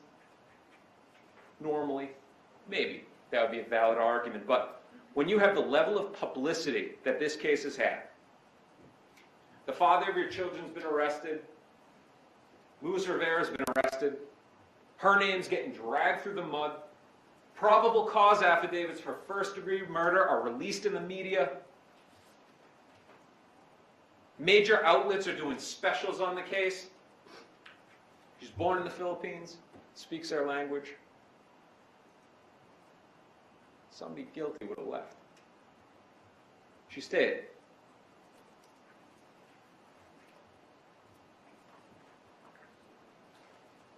Let's go back to Luis Rivera. Violent gang leader. The lead investigators and agents on this case tried to dance around and go, well, I don't know about that. Charged with murder, head of a gang since 15. Violent gang leader. Convicted many times over, RICO murder. Supplies, he rented the car, rented the hotel, bought the bullets that entered Dan Markel's head, bought the gun that fired those bullets. They made a deal with him. No death, do a few more years, didn't tell him about the violation of probation. A couple of years for that guy. Catherine McBanwell, college graduate. First time through the system. Miss Kaplan herself said, and it came out in evidence, as the key to her own freedom. If she were willing to cooperate, if she had any information, which she does not, they would probably give her the key to the city. There's only one reason why a single mother of 2 young children would sit in custody for 3 years in confinement, risking it all. She's innocent. That is the only explanation. Let's draw a comparison, guys, please. Let's draw a comparison over to Wendy Adelson, their witness. Somebody who they believe was, I don't know who they think is behind it, that they believe is involved. Their witness, a trained attorney, had to be subpoenaed, had to be given, and the judge explained it, immunity. She laughed at them. Laughed at them. I'm not going to be arrested. Ms. Kaplan had her on the stand, somebody she believes is behind this, didn't ask her the tough questions. Had her on the stand and could have put her on the spot and didn't do it. Now, let's compare that witness over to Catherine McBanwell. Not an attorney. No immunity. Didn't have to testify. Everything on the line. Subjecting herself to cross-examination, actual examination by Ms. Kaplan, by a trained and experienced attorney. Grilled on facts from years ago, after years in confinement. Nothing incorrect. She even confessed to what would be crimes. Not reporting cash tips on her tax returns. Look, I don't condone it, but I'm imagining it's a very common practice when it comes to cash tips. But she admitted to it. What does that mean? It means she's forthcoming. Doesn't mean that she was involved in a murder. Now, we did it for Luis Rivera. Let's do it now for Catherine McBanwell. But before I do it, remember, this is not a civil case. Do you believe Catherine McBanwell more than Luis Rivera? It's not that tug-of-war that we talked about in jury selection. It's that rope in gym class hanging from the ceiling. But the government has to climb all by themselves. So it's not a matter of, do you believe Luis Rivera more or Catherine McBanwell? If that were the case, I have no doubt that you would say, I believe Catherine McBanwell more. But I'm not trying to draw a comparison in between the two, but it's important to evaluate for Catherine McBanwell. Did the witness seem to have an opportunity? Your Honor, is that big enough for you? Better worry about them more than me. I know what it says.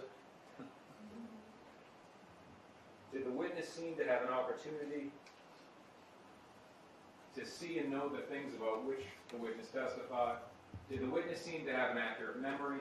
Was the witness honest and straightforward in answering the attorney's questions? Did the witness have some interest in how the case should be decided? And the answer to that, of course. Everything's on the line here for her. Does the witness testimony agree with the other testimony and other evidence in the case? Yes. Had they investigated it, they would know that it all matches up. Has the witness been offered or received any money, preferred treatment, or other benefit in order to get the witness to testify? No. Had any pressure or threat been used against the witness that affected the truth of the witness's testimony? Threats were made on her, but not in this context. Did the witness at some other time make a statement that is inconsistent with the testimony he or she gave in court? Has the witness been convicted of a felony? Louis Rivera, all those boxes are checked. Catherine McBanwell? They're not.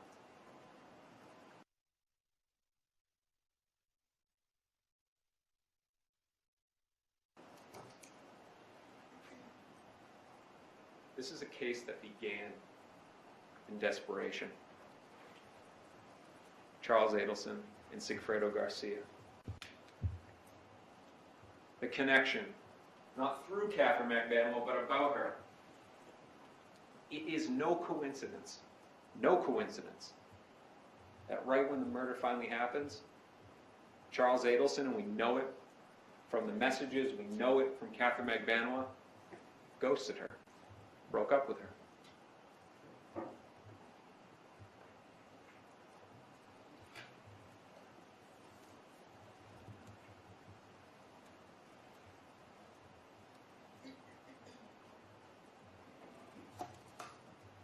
They keep wanting to say that there's no contact in between Charles Adelson and Sigfredo Garcia. Again, we know that in late 2013, and we know it from Louis Rivera, he was following them because he objected so much to it. He was potentially calling Charles Adelson. The progression of that is at some point in time you confront him. Now, the one problem with the prosecution's theory, again, if you get deeper into it, things start to not make sense. July 1st, there's this confrontation, there's this fight between Charles Adelson and Sigfredo Garcia. Now, Sigfredo Garcia doesn't run up to Catherine McBanwell's window. He runs up to Charles Adelson's window and starts pounding on it. 17 days later, the murder happens. You can't resolve that. You can't figure it out under their theory that in this whole thought, let me sidetrack for a second, because the government said something in their close that potentially Catherine was playing the middle and that Charles didn't know that on the other end it was Sigfredo, and Sigfredo didn't know on the other end that it was for Charles. Remember what Louis Rivera said. We're doing it for the dentist's sister. Then they would have known exactly, and everybody knew who the dentist was, that they're doing it for Charles Adelson. But it doesn't make sense, 17 days before the murder happens, that these guys are fighting with each other and somehow Catherine's caught in the middle of it. What makes more sense is that the agreement was, you break up with her and get away from her, I'll do this for you. But he didn't. That trip in June to Key West was supposed to be, and we know it from Agent Sanford, the goodbye tour. But on July 1st, they're still hanging out together. Was there a situation that Charles Adelson felt that the other end didn't live up to their end of the bargain because it didn't happen in June?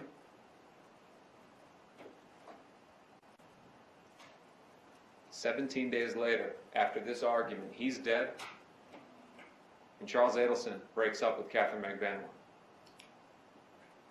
Now, again, this is a case that began in desperation and it continued in desperation. Louis Rivera and the government. Rivera, he wanted his life. He wanted his freedom. When I say life, I'm not saying outside. He literally wanted to live because they were trying to kill him. And he wanted his freedom. The government desperation, wanted to be able to move forward with their theory. Now, their presentation shows this desperation. They gave bits and pieces.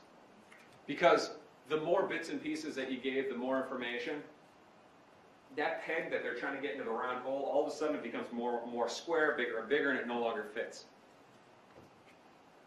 And they were also painting that target. We had to show the rest. The defense, we had to show the rest of that information. Now let me give you some examples of how they did this. The government wanted to draw the connection in between Catherine McVanois and Wendy Adelson, right? And they presented this photo to you.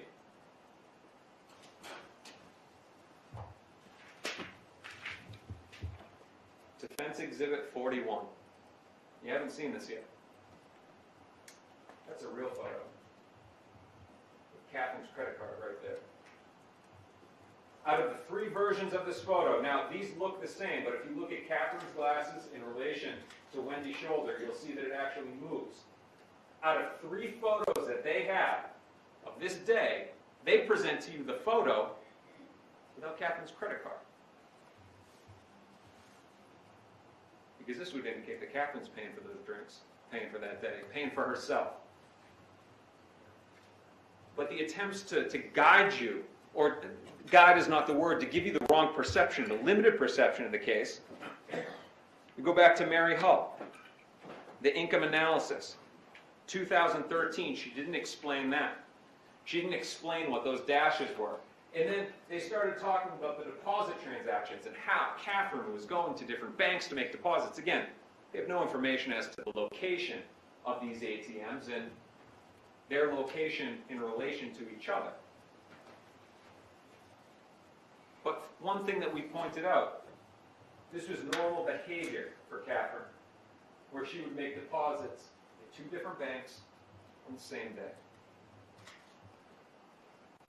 Again, trying to paint that picture, paint that target brighter and brighter. It continued when they were talking to Sergeant Chris Corbett about text messages, and this happened yesterday where they actually only had him read part of the message, where Charles Adelson offered to help out. I had to get up and read the rest of it with Sergeant Corbett, which was, no, I'm good. And then enter in other text messages talking about how she was paying him back for loans.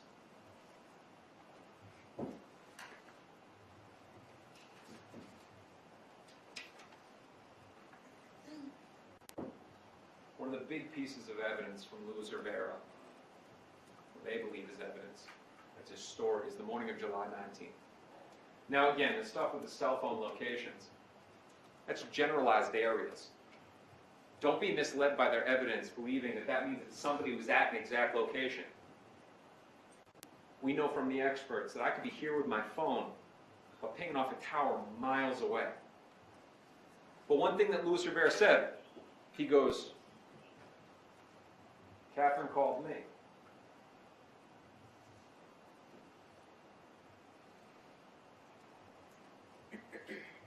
When the government had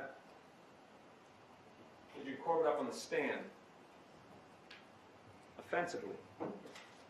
And this is their attempts to make their case fit, to misguide you.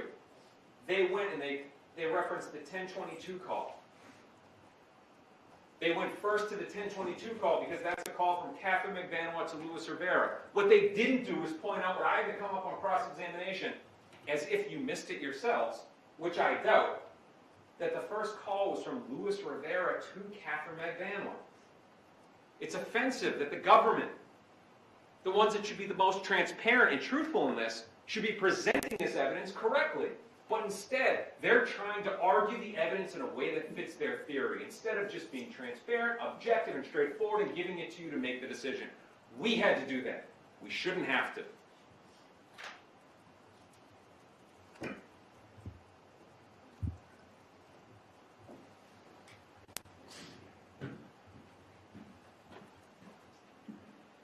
This is your conspiracy.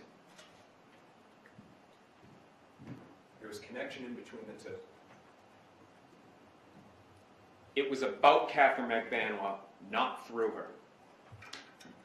Now, The framers of our Constitution were genius in the way that they set up our government. The government has immense power. We all know that. But there are limitations. They can't elect themselves, and they can't determine the guilt or innocence of a person.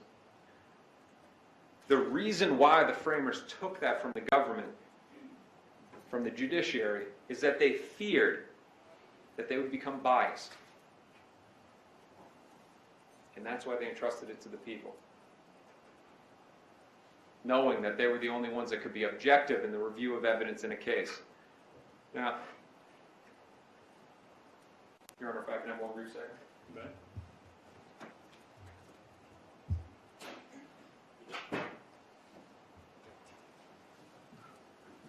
The government's desperation, and I promised that I would come back to Luis Rivera one last time. Their desperation led to blindness. I promise I'm almost done. Their desperation has led to their blindness of facts. Luis Rivera was a shooter. Luis Rivera got up on the stand, he told you how Dan Markel was on the phone, how Dan Markel put his arm up.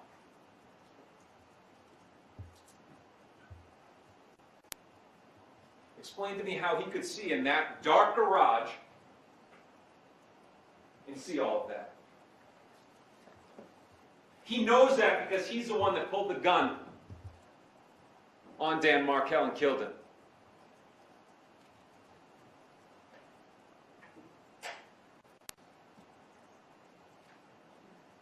There's no way you're seeing that.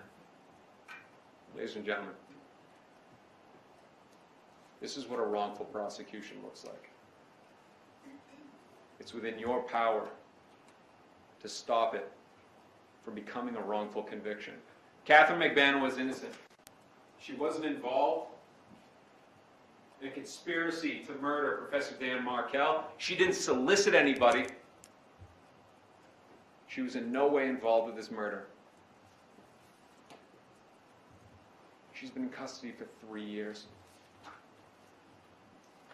It's time for her to go home. Thank you, Your Honor. Second. Please support.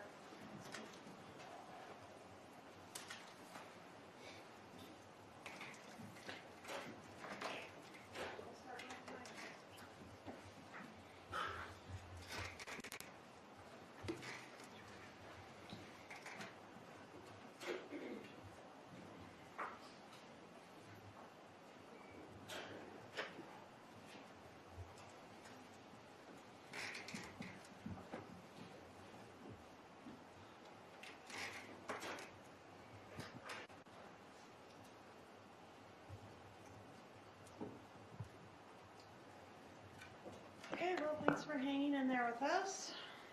The defense talked about there was no investigation in this case. These officers scoured the earth for that Prius. They looked at hundreds of hours of surveillance. They pulled surveillance off city buses to find evidence in this case. And they pulled that needle out of the haystack. Hundreds of thousands of pages of phone records and financial records and other data was analyzed in this case. This was incredibly thorough. It took years. They drove from here to Tampa multiple times, mowed down the side of the road looking for a firearm. They got authorization to conduct 24-hour surveillance at this woman's residence and on their phones. I'm not used to being the defense, but I will tell you that the jury instructions that the judge has read you indicate that your feelings about the lawyer should not influence your verdict in any way. So to the extent that you think that I am this corrupt, desperate monster that Mr. DeCoste has portrayed, you must separate that from your evaluation of this case and base your verdict on the evidence in the case and the law that the judge has given you, and that alone, that is your oath as jurors. They have attempted to inflame you against me, to invoke your sympathy on behalf of their client who has children, who is confined in the jail. She's on trial for murder. She'll never see her kids again. You're not supposed to let sympathy interfere with your verdict. Dan Markel will never see his kids again.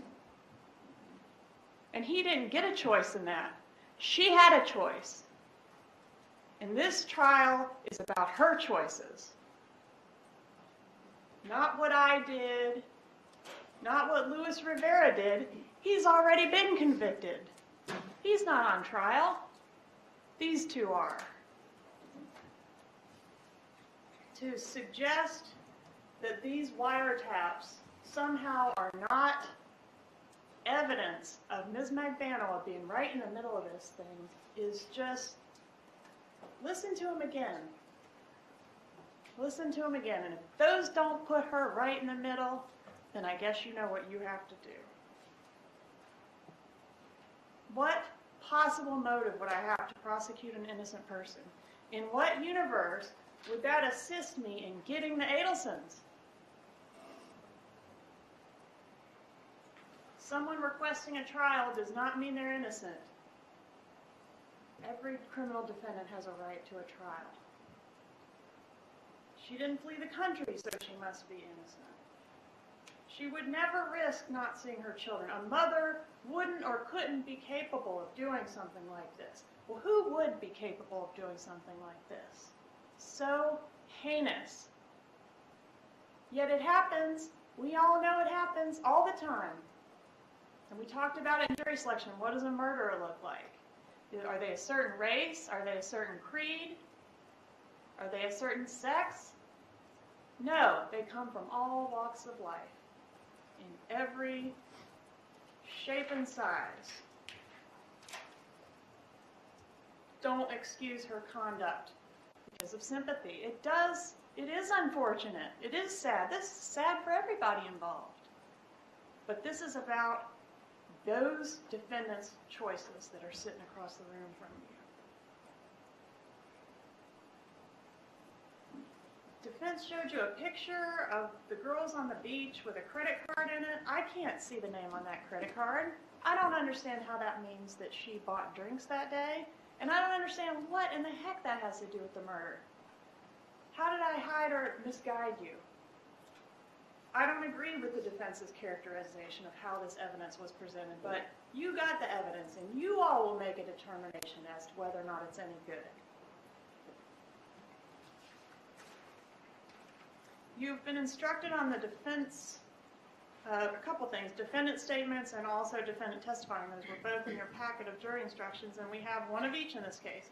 Defendant Garcia gave a statement to the police in which he indicated that he had never been to Tallahassee and that he knows lots of Luis Rivera's. He couldn't possibly narrow it down to the one that's his best friend since childhood, the one he did a murder with in Tallahassee on July 18, 2014. This statement is obviously untruthful, as it is completely refuted by all the other evidence in the case. The evidence against Mr. Garcia is overwhelming.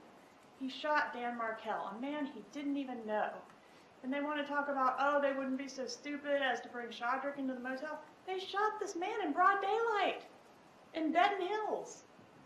They don't care about being stupid. Why would he do it? For a few bucks, which he blew immediately to impress and win back Ms. Magbanua? His conduct is the very definition of cold-blooded. And defendant Magbanua chose to take the witness stand. We didn't hear very much about that. She doesn't know anything about the crime at all, so how can she be cross-examined? She don't know nothing. Even after the bump and her involvement in investigating the man that approached Mrs. Markel, gosh, I can't talk. Even after the bump and her involvement, she was enlisted by Charlie to go investigate this person that confronted his mother. Even after that, she didn't know anything about the murder. She's telling y'all she didn't even know the man was killed, period. Until Garcia got arrested. What did we learn through her testimony? We learned that Sigfredo Garcia and Luis Rivera both have reputations for violence. That fits. We learned that she lied to Charlie Adelson about sleeping with Sigfredo Garcia, and she lied to Sigfredo Garcia about the fact that she was sleeping with Charlie Adelson. She was playing them against each other. She lied to Charlie Adelson multiple times about whether she was calling that undercover number, about knowing who Tudo and Tato are. She lied to Yindra about Dan Markel being in a car accident. She lied about not knowing what a burner phone was and then later admitted to going to Walmart to get one. She lied to the IRS and filed fraudulent tax returns. She lied to DCF to scam the government for insurance while she saved up money to buy a breast augmentation. And she wants you to believe that she's telling the truth about having no knowledge about this homicide. Not being able to remember virtually anything about the question she was being asked unless her lawyer put the answer in the question. She's telling the truth about having no memory as to what the conversation was between she and Charlie when he's telling her about a Latin king threatening his mother and saying her name. I would think she'd be real interested in that conversation. But she has no memory of it. You have been told this whole trial that she was working remotely on a weekend basis for the Adelson Institute. They bent over backwards to tell us about how she was working. And she gets on the stand and says, I didn't work there. I didn't go on the weekends. I worked for Charlie as his personal assistant. Well, why is Donna stroking the checks if she's working for Charlie? She admitted that she got gifts from Charlie post-breakup, and I said, you know, we went through all the gifts, and some of them, they say were loans, and whatever. She got stuff from him, and she was not dating him anymore. Why? And I asked her, why are you so special? Well, I know why she's so special. Because she's got Charlie. She's got him, and he has to keep her happy. That's why she gets that stuff. That's why he called her to investigate the bump, because they're involved in this thing together. There was a $100,000 reward for information leading to an arrest on the unsolved murder of Dan Markel. Do you think this woman wouldn't have turned that number in a heartbeat and collected that reward if she didn't have anything to do with it? Believe it. She also admitted that she was speaking in code on the wire and has no good reason for that. Why was she speaking in code? There's only one reason to speak in code. I mean, I'm really not trying to be cute. There is not a reason to speak in code when you're giving somebody a phone number. And then I would offer you the following question and answer. Question, did you talk to Luis Rivera on the day of the money drop? Answer, yes. So that kind of implies there was a money drop. Luis Rivera didn't say, 8 minutes, I'm sorry, you guys. All right, Luis Rivera. There's this idea out there that I'll keep track of time, Ms. Norris. Oh, she's not right? Is it less than 8 minutes? No, you have 12. Okay, thank you. I'll only take 8. All right, so Luis Rivera, the idea is that he did not say Catherine Magbano was named in the initial meetings, and somehow he was told, you're not going to get a deal unless you say her name. This is just not true. Nobody has testified to that. The lawyer saying it does not make it true. We talked about his inconsistencies, and we talked about inconsistencies at jury selection. If Mr. Rivera is smart enough to memorize this whole case, I can't even keep it straight, and regurgitate it on command to you, then why doesn't he remember which trip he got the ticket on? You know, there are natural inconsistencies in his testimony. The man has a 6th grade education and reads on a 3rd grade level, and they want you to believe he understood the evidence well enough to falsify the testimony to get all these little intricate things correct. I mean, the reason why you believe him is not because he's some great guy. He's the worst. He's a killer. You believe him because he's telling you what you already know. He's telling you what the rest of the evidence in the case supports and tells you. He's not studying the evidence and building his lies within that framework. They actually said he's a smart guy. The guy misspelled his own name on the witness stand. L-I-U-S. The man rented a car in his own name to come do a murder.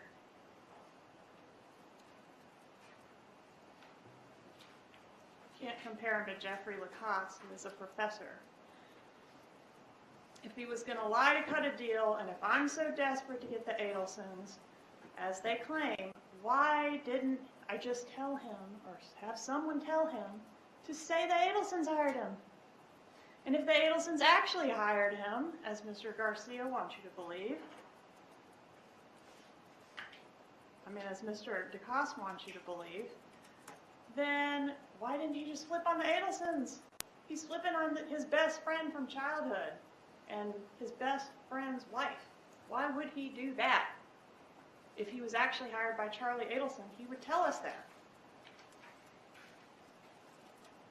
Think about whether the inconsistencies that have been cited by the defense are truly inconsistent. Use caution in distinguishing between nitpicking versus an inconsistency that's going to constitute a reasonable doubt. Is the statement truly inconsistent, or is it a routine situation where the witness is failing to recall every detail? Does the witness appear to be fabricating his testimony? These are questions only you can answer when trying to evaluate any inconsistencies that were present in the witness's testimony in this case. And I would submit that saying things like Wendy in one statement and the lady with the kids in another is not a close call. Those statements are not inconsistent. When he got the speeding ticket, whether the picture of Dan Markel is black and white or color, all things that we don't really care about. And it's up to you. Why? If he was not hired by Garcia, would he be giving up Garcia? It doesn't make any sense. The defense says Garcia would never do this job for Charlie Adelson. Well, that may be true, but you'd be surprised how much people would set aside for the right amount of money. He also would do anything for Catherine Magbanua, and she was the one asking. And thirdly, I'm not sure he knew he was doing it for Charlie Adelson, because he told Rivera they were there for Wendy. Rivera's understanding, which he got from Garcia, is that they were there for Wendy, to help Wendy get her kids back, not for Charlie. Wendy's the sister, but I don't know. He was pretty mad in that phone call, I think, when he found out that Charlie was in the picture.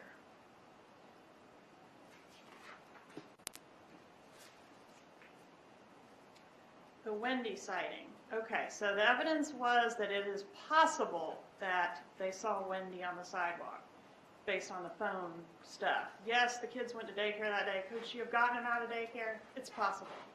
But I think what's more likely, I never heard him say that the woman he saw walked into the house. So y'all have to rely on your own memories. I thought he said he saw her on the sidewalk near the house and she walked up the sidewalk toward Dan Markel's house, in that direction. So you got these two guys driving around Ben Hills. They're sticking out like sore thumbs. They're high as kites. They're trying to basically do a murder, so they're probably paranoid.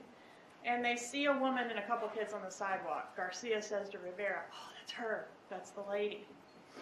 And what Rivera said is that when Katie called to tell them, y'all got to get this done tomorrow, that they said, "We saw Wendy," or "We saw the lady with the kids." So that was my memory of the evidence. You guys would rely on your own. Well, I have no reason to doubt that they saw somebody on the sidewalk. I cannot tell you that it was Wendy Adelson. I do not have that evidence. They have tried and tried to draw these links between, Rivera and some other Latin king coming up here, or Charlie dealing directly with Sigfredo Garcia in the absence of Ms. Magbanua, but there's just no evidence of it. And you have to base your verdict on the evidence. That's in the jury instructions. I'm not making it up. They have gotten creative in trying to, do the deep sea fishing thing, and you guys can take that back there and read the whole thing and make your own mind up. All right, it's a race. All right, so I want to talk just for a moment at the very end here about the shape of this conspiracy. It's like a train. They can be cluster. They can be like spokes of a wheel. But in this case, there really kind of appears that each of these people are isolated from the other one. Donna's only connection to the conspiracy is Charlie. Charlie's connection is, goes down the line like that. You can't get from the engine to the caboose without going through the middle. And the middle is Catherine Magbanua. Why did she pay for Garcia's lawyer? Not because the lawyer did anything wrong. I'm not throwing shade at him. She paid for another co-conspirator's attorney. That's relevant for your consideration and to whether or not this is a conspiracy. Just, all I want you to do is listen to the wire again if you have any doubts about these two's guilt in this thing. Just because Catherine Magbanua didn't come to Tallahassee or pull the trigger herself does not mean that she is not just as guilty as the ones who did. She hired Garcia, who in turn hired Rivera, and she's the conduit between Dan Markel and the man that put a bullet in his head. Without her, none of this happens. Without her, we're not sitting here today. I'm concerned that you'll get back there and say, well, she didn't pull the trigger, and we'll just do conspiracy and solicitation. Consider all of the offenses and the evidence and whether it's proven beyond a reasonable doubt. Do not let concerns about sentencing or ramifications, sympathies, other things like that bleed into your deliberations. Catherine Magbanua is just as guilty as Sigfredo Garcia in this phase of the trial where y'all are considering guilt for first-degree murder. The efforts to distract you from what this case is really about, including trying to make all these other links. Think about Rivera, but also, why do we believe Rivera? Because of the financial evidence, the wiretap, the phone activity, the iCloud messages, and the absence of any other reasonable explanation. Should all lead you to one conclusion. That image that I have, will you pull that out, please? This is the full picture, not bits and pieces, the full picture. This is the clean window. Rivera was all in for this job. This was his best friend, whether it was a robbery or a murder or whatever. He would have been the shooter. It just didn't happen that way. Maybe not in front of the kids, but certainly he would have been the shooter. Rivera is not on trial, as I mentioned. He has been convicted of this crime. And yes, I do hope that every single person who has any culpability in the death of Dan Markel will be held accountable. Today, y'all are going to decide about these two. Does Rivera have a network of criminals he could call on? Yes, but there's no evidence that he did that in this case. Reasonable doubt is not a mere possible doubt, a speculative, imaginary, or forced doubt. There is no evidence that Charlie Adelson was buying drugs from Luis Rivera. The defense says it's not outside the realm of possibility. Well, of course not. Very few things are. But that's not what we deal in a court of law. This is reasonable doubt. It's not speculative. It's not possible. When you consider the big picture of this case, often the simplest explanation is the right one. You can have 15 different explanations for what happened to this man. 15 different explanations for the different pieces of evidence in this case. Oh, that spike of cash in July, well, I was working in the clubs and I had the best month of my life in the club and I can't remember anybody I was working with. You can explain away everything. And if it's one thing, then you can be very successful. Because, okay, I was working in the clubs. But when you start to look at everything else, what about the wire? What about everything else? You have to look at the whole totality of the evidence in this case. And when you do that, you are going to come back to what this case is really about. Dan Markel. Justice for Dan Markel. And there is only one verdict that speaks the truth in this case and that does justice in this case, and that is a verdict of guilty as charged for both defendants. Thank you so much.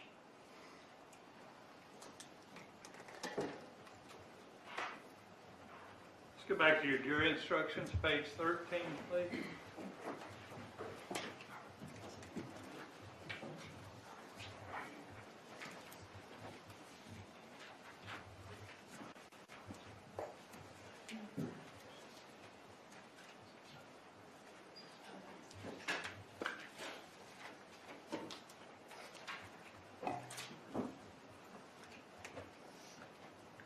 All right, on page 13, submitted case to the jury. In just a few moments, you'll be taken to the jury room by the bailiff. The first thing you should do is choose a foreperson who will preside over your deliberations. The foreperson should see to it that your discussions are carried on in an organized way and that everyone has a fair chance to be heard. It is also the foreperson's job to sign and date the verdict form when all of you have agreed on a verdict, and to bring the verdict form back to the courtroom when you return. During deliberations, jurors must communicate about the case only with one another and only when all jurors are present in the jury room. You are not to communicate with any person outside the jury about this case. Until you have reached a verdict, you must not talk about this case in person or through the telephone, writing, or electronic communication such as a blog, Twitter, email, text message, or any other means. Do not contact anyone to assist you during deliberations. These communication rules apply until I discharge you at the end of the case. If you become aware of any violation of these instructions or any other instruction I have given in this case, you must tell me by giving a note to the bailiff. Many of you may have cell phones, tablets, laptops, or other electronic devices here in the courtroom. The rules do not allow you to bring your phones or any of those types of electronic devices into the jury room during deliberations. Kindly leave those devices with the bailiff while you deliberate. If you need to communicate with me, send a note through the bailiff. If you have voted, do not disclose the actual vote in the note. If you have a question, I will talk with the attorneys before I answer, so it may take some time. You may continue your deliberations while you wait for my answer. I will answer any questions if I can in writing or orally here at open court. During the trial, items were received into evidence as exhibits. You may examine whatever exhibits you think will help you in your deliberations.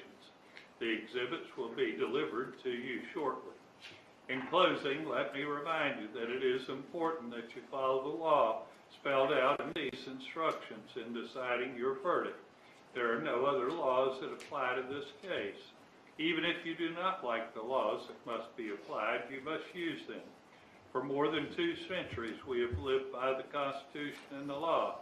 No juror has the right to violate rules we all share. Great. Let me talk just a little bit about what, as a practical matter, what's going to happen. We're going to begin deliberations. It's going to take a little bit for us to go through the evidence, make sure we're sending back to you what was placed in evidence, so be patient with us a little bit for that. You will take breaks periodically during your deliberations. In other words, there's, every hour or so you may take a break, but all deliberations have to be joint deliberations. You can't have any situation where some small group is deliberating, so if there's a break, everybody has to stop till everybody's back. We will feed you this evening. If we have not reached a verdict by about 8 or 9 o'clock, then we're going to take you to a hotel. You can report to your family and those people that are concerned about you, your schedule, but please don't discuss the case with them, and please don't advise them where we're housing you. We don't need that to be public information. So anyway, let's go sidebar for a minute.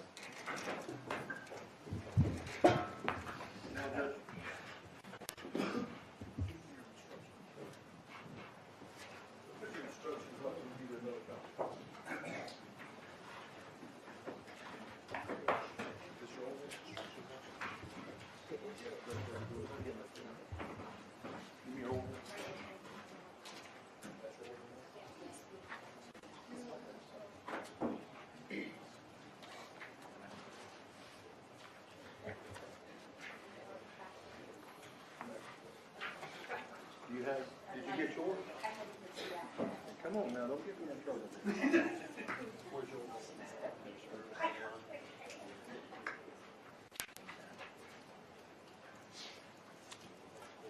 How many we need?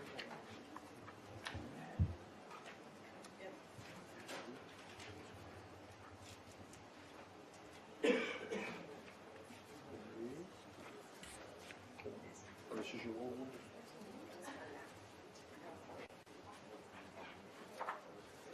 This is the old one?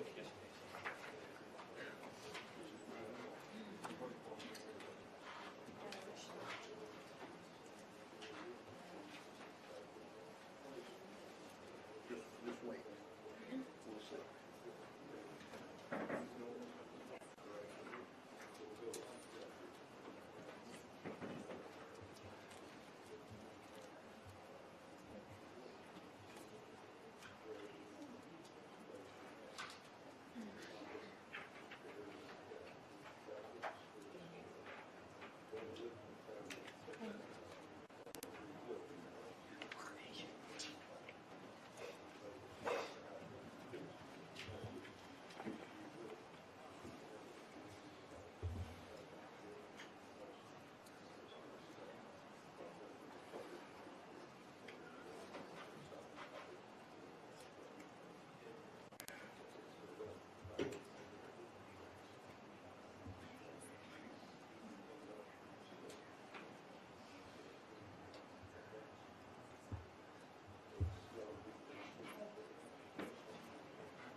Professor Barton, you need to remain here with us. Rest of you may step out, begin your deliberations, take your notes with you, take your jury instructions, your verdict form.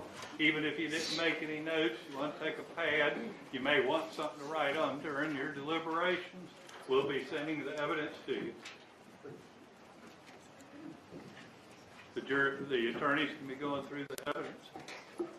What? And you have a number for him, because we'll, if we have another page, we'll need it. Everybody be seated, please, or step out of the courtroom. The attorneys can be going through the evidence. Well, we have alternates in this case. We started with 2, we ended up with 1. You're our alternate. I hope you don't feel like we're wasting your time. An awful lot goes into getting one of these cases going, and we didn't want to have to start all over again because we lost another juror. If we hadn't had alternates, frankly, we would have been done when Miss Fondo got sick. So anyway, those things do happen. We do appreciate your time and attention. We still have a potential for needing you further if there is a first-degree murder verdict as to Mr. Garcia. There will be a penalty phase proceeding. I'm going to talk with the attorneys as to exactly when that will start. It won't be this week. It'll be either next Monday or Tuesday. I'm going to talk with them about the exact scheduling of that. That will probably take 2 days. If that occurs, we will need you back for that. Because of that, I would ask that you do 2 things for me. I would ask that you not discuss the case with anyone. You may get solicited by media people wanting to know what your thoughts are. I would ask that you decline to discuss the facts with anyone until we've resolved the case. If it is resolved without needing to have another phase of the proceeding, then you're free to talk about it or not as you see fit. We'll advise you what happens, and we'll be in contact with you. Barbara says she has a good number for you. Is that correct, Madam Clerk? Yes. We'll call you and let you know what's going on. It may be a couple days before we know what's going on, so don't don't be worried that you haven't heard from us. So in the meantime, don't discuss the case with anyone. Do you have any questions about what's expected of you? The clerk asked me to give you this note. I guess this is just an attendance letter. I don't know whether you need that or not. We appreciate you being with us. Deputy Granger, you're going to get him with court administration and Yes, sir. get him safely on his way. Thank you, sir.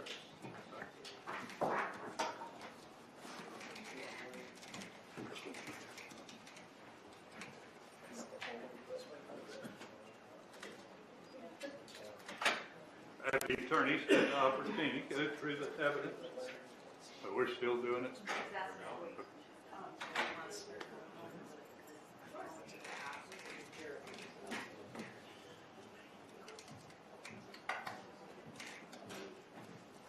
No, she's organizing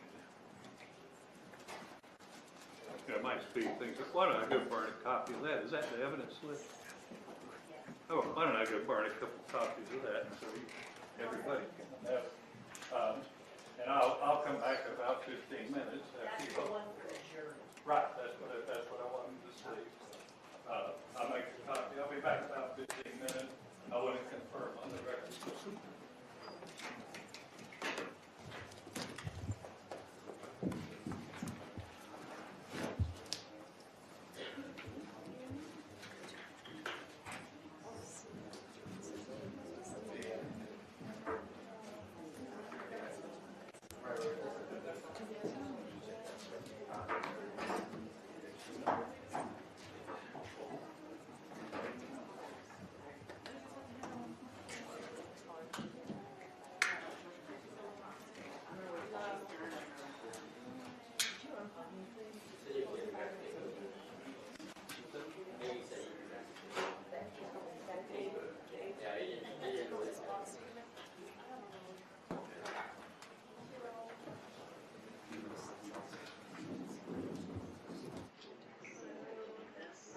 Was identified, right?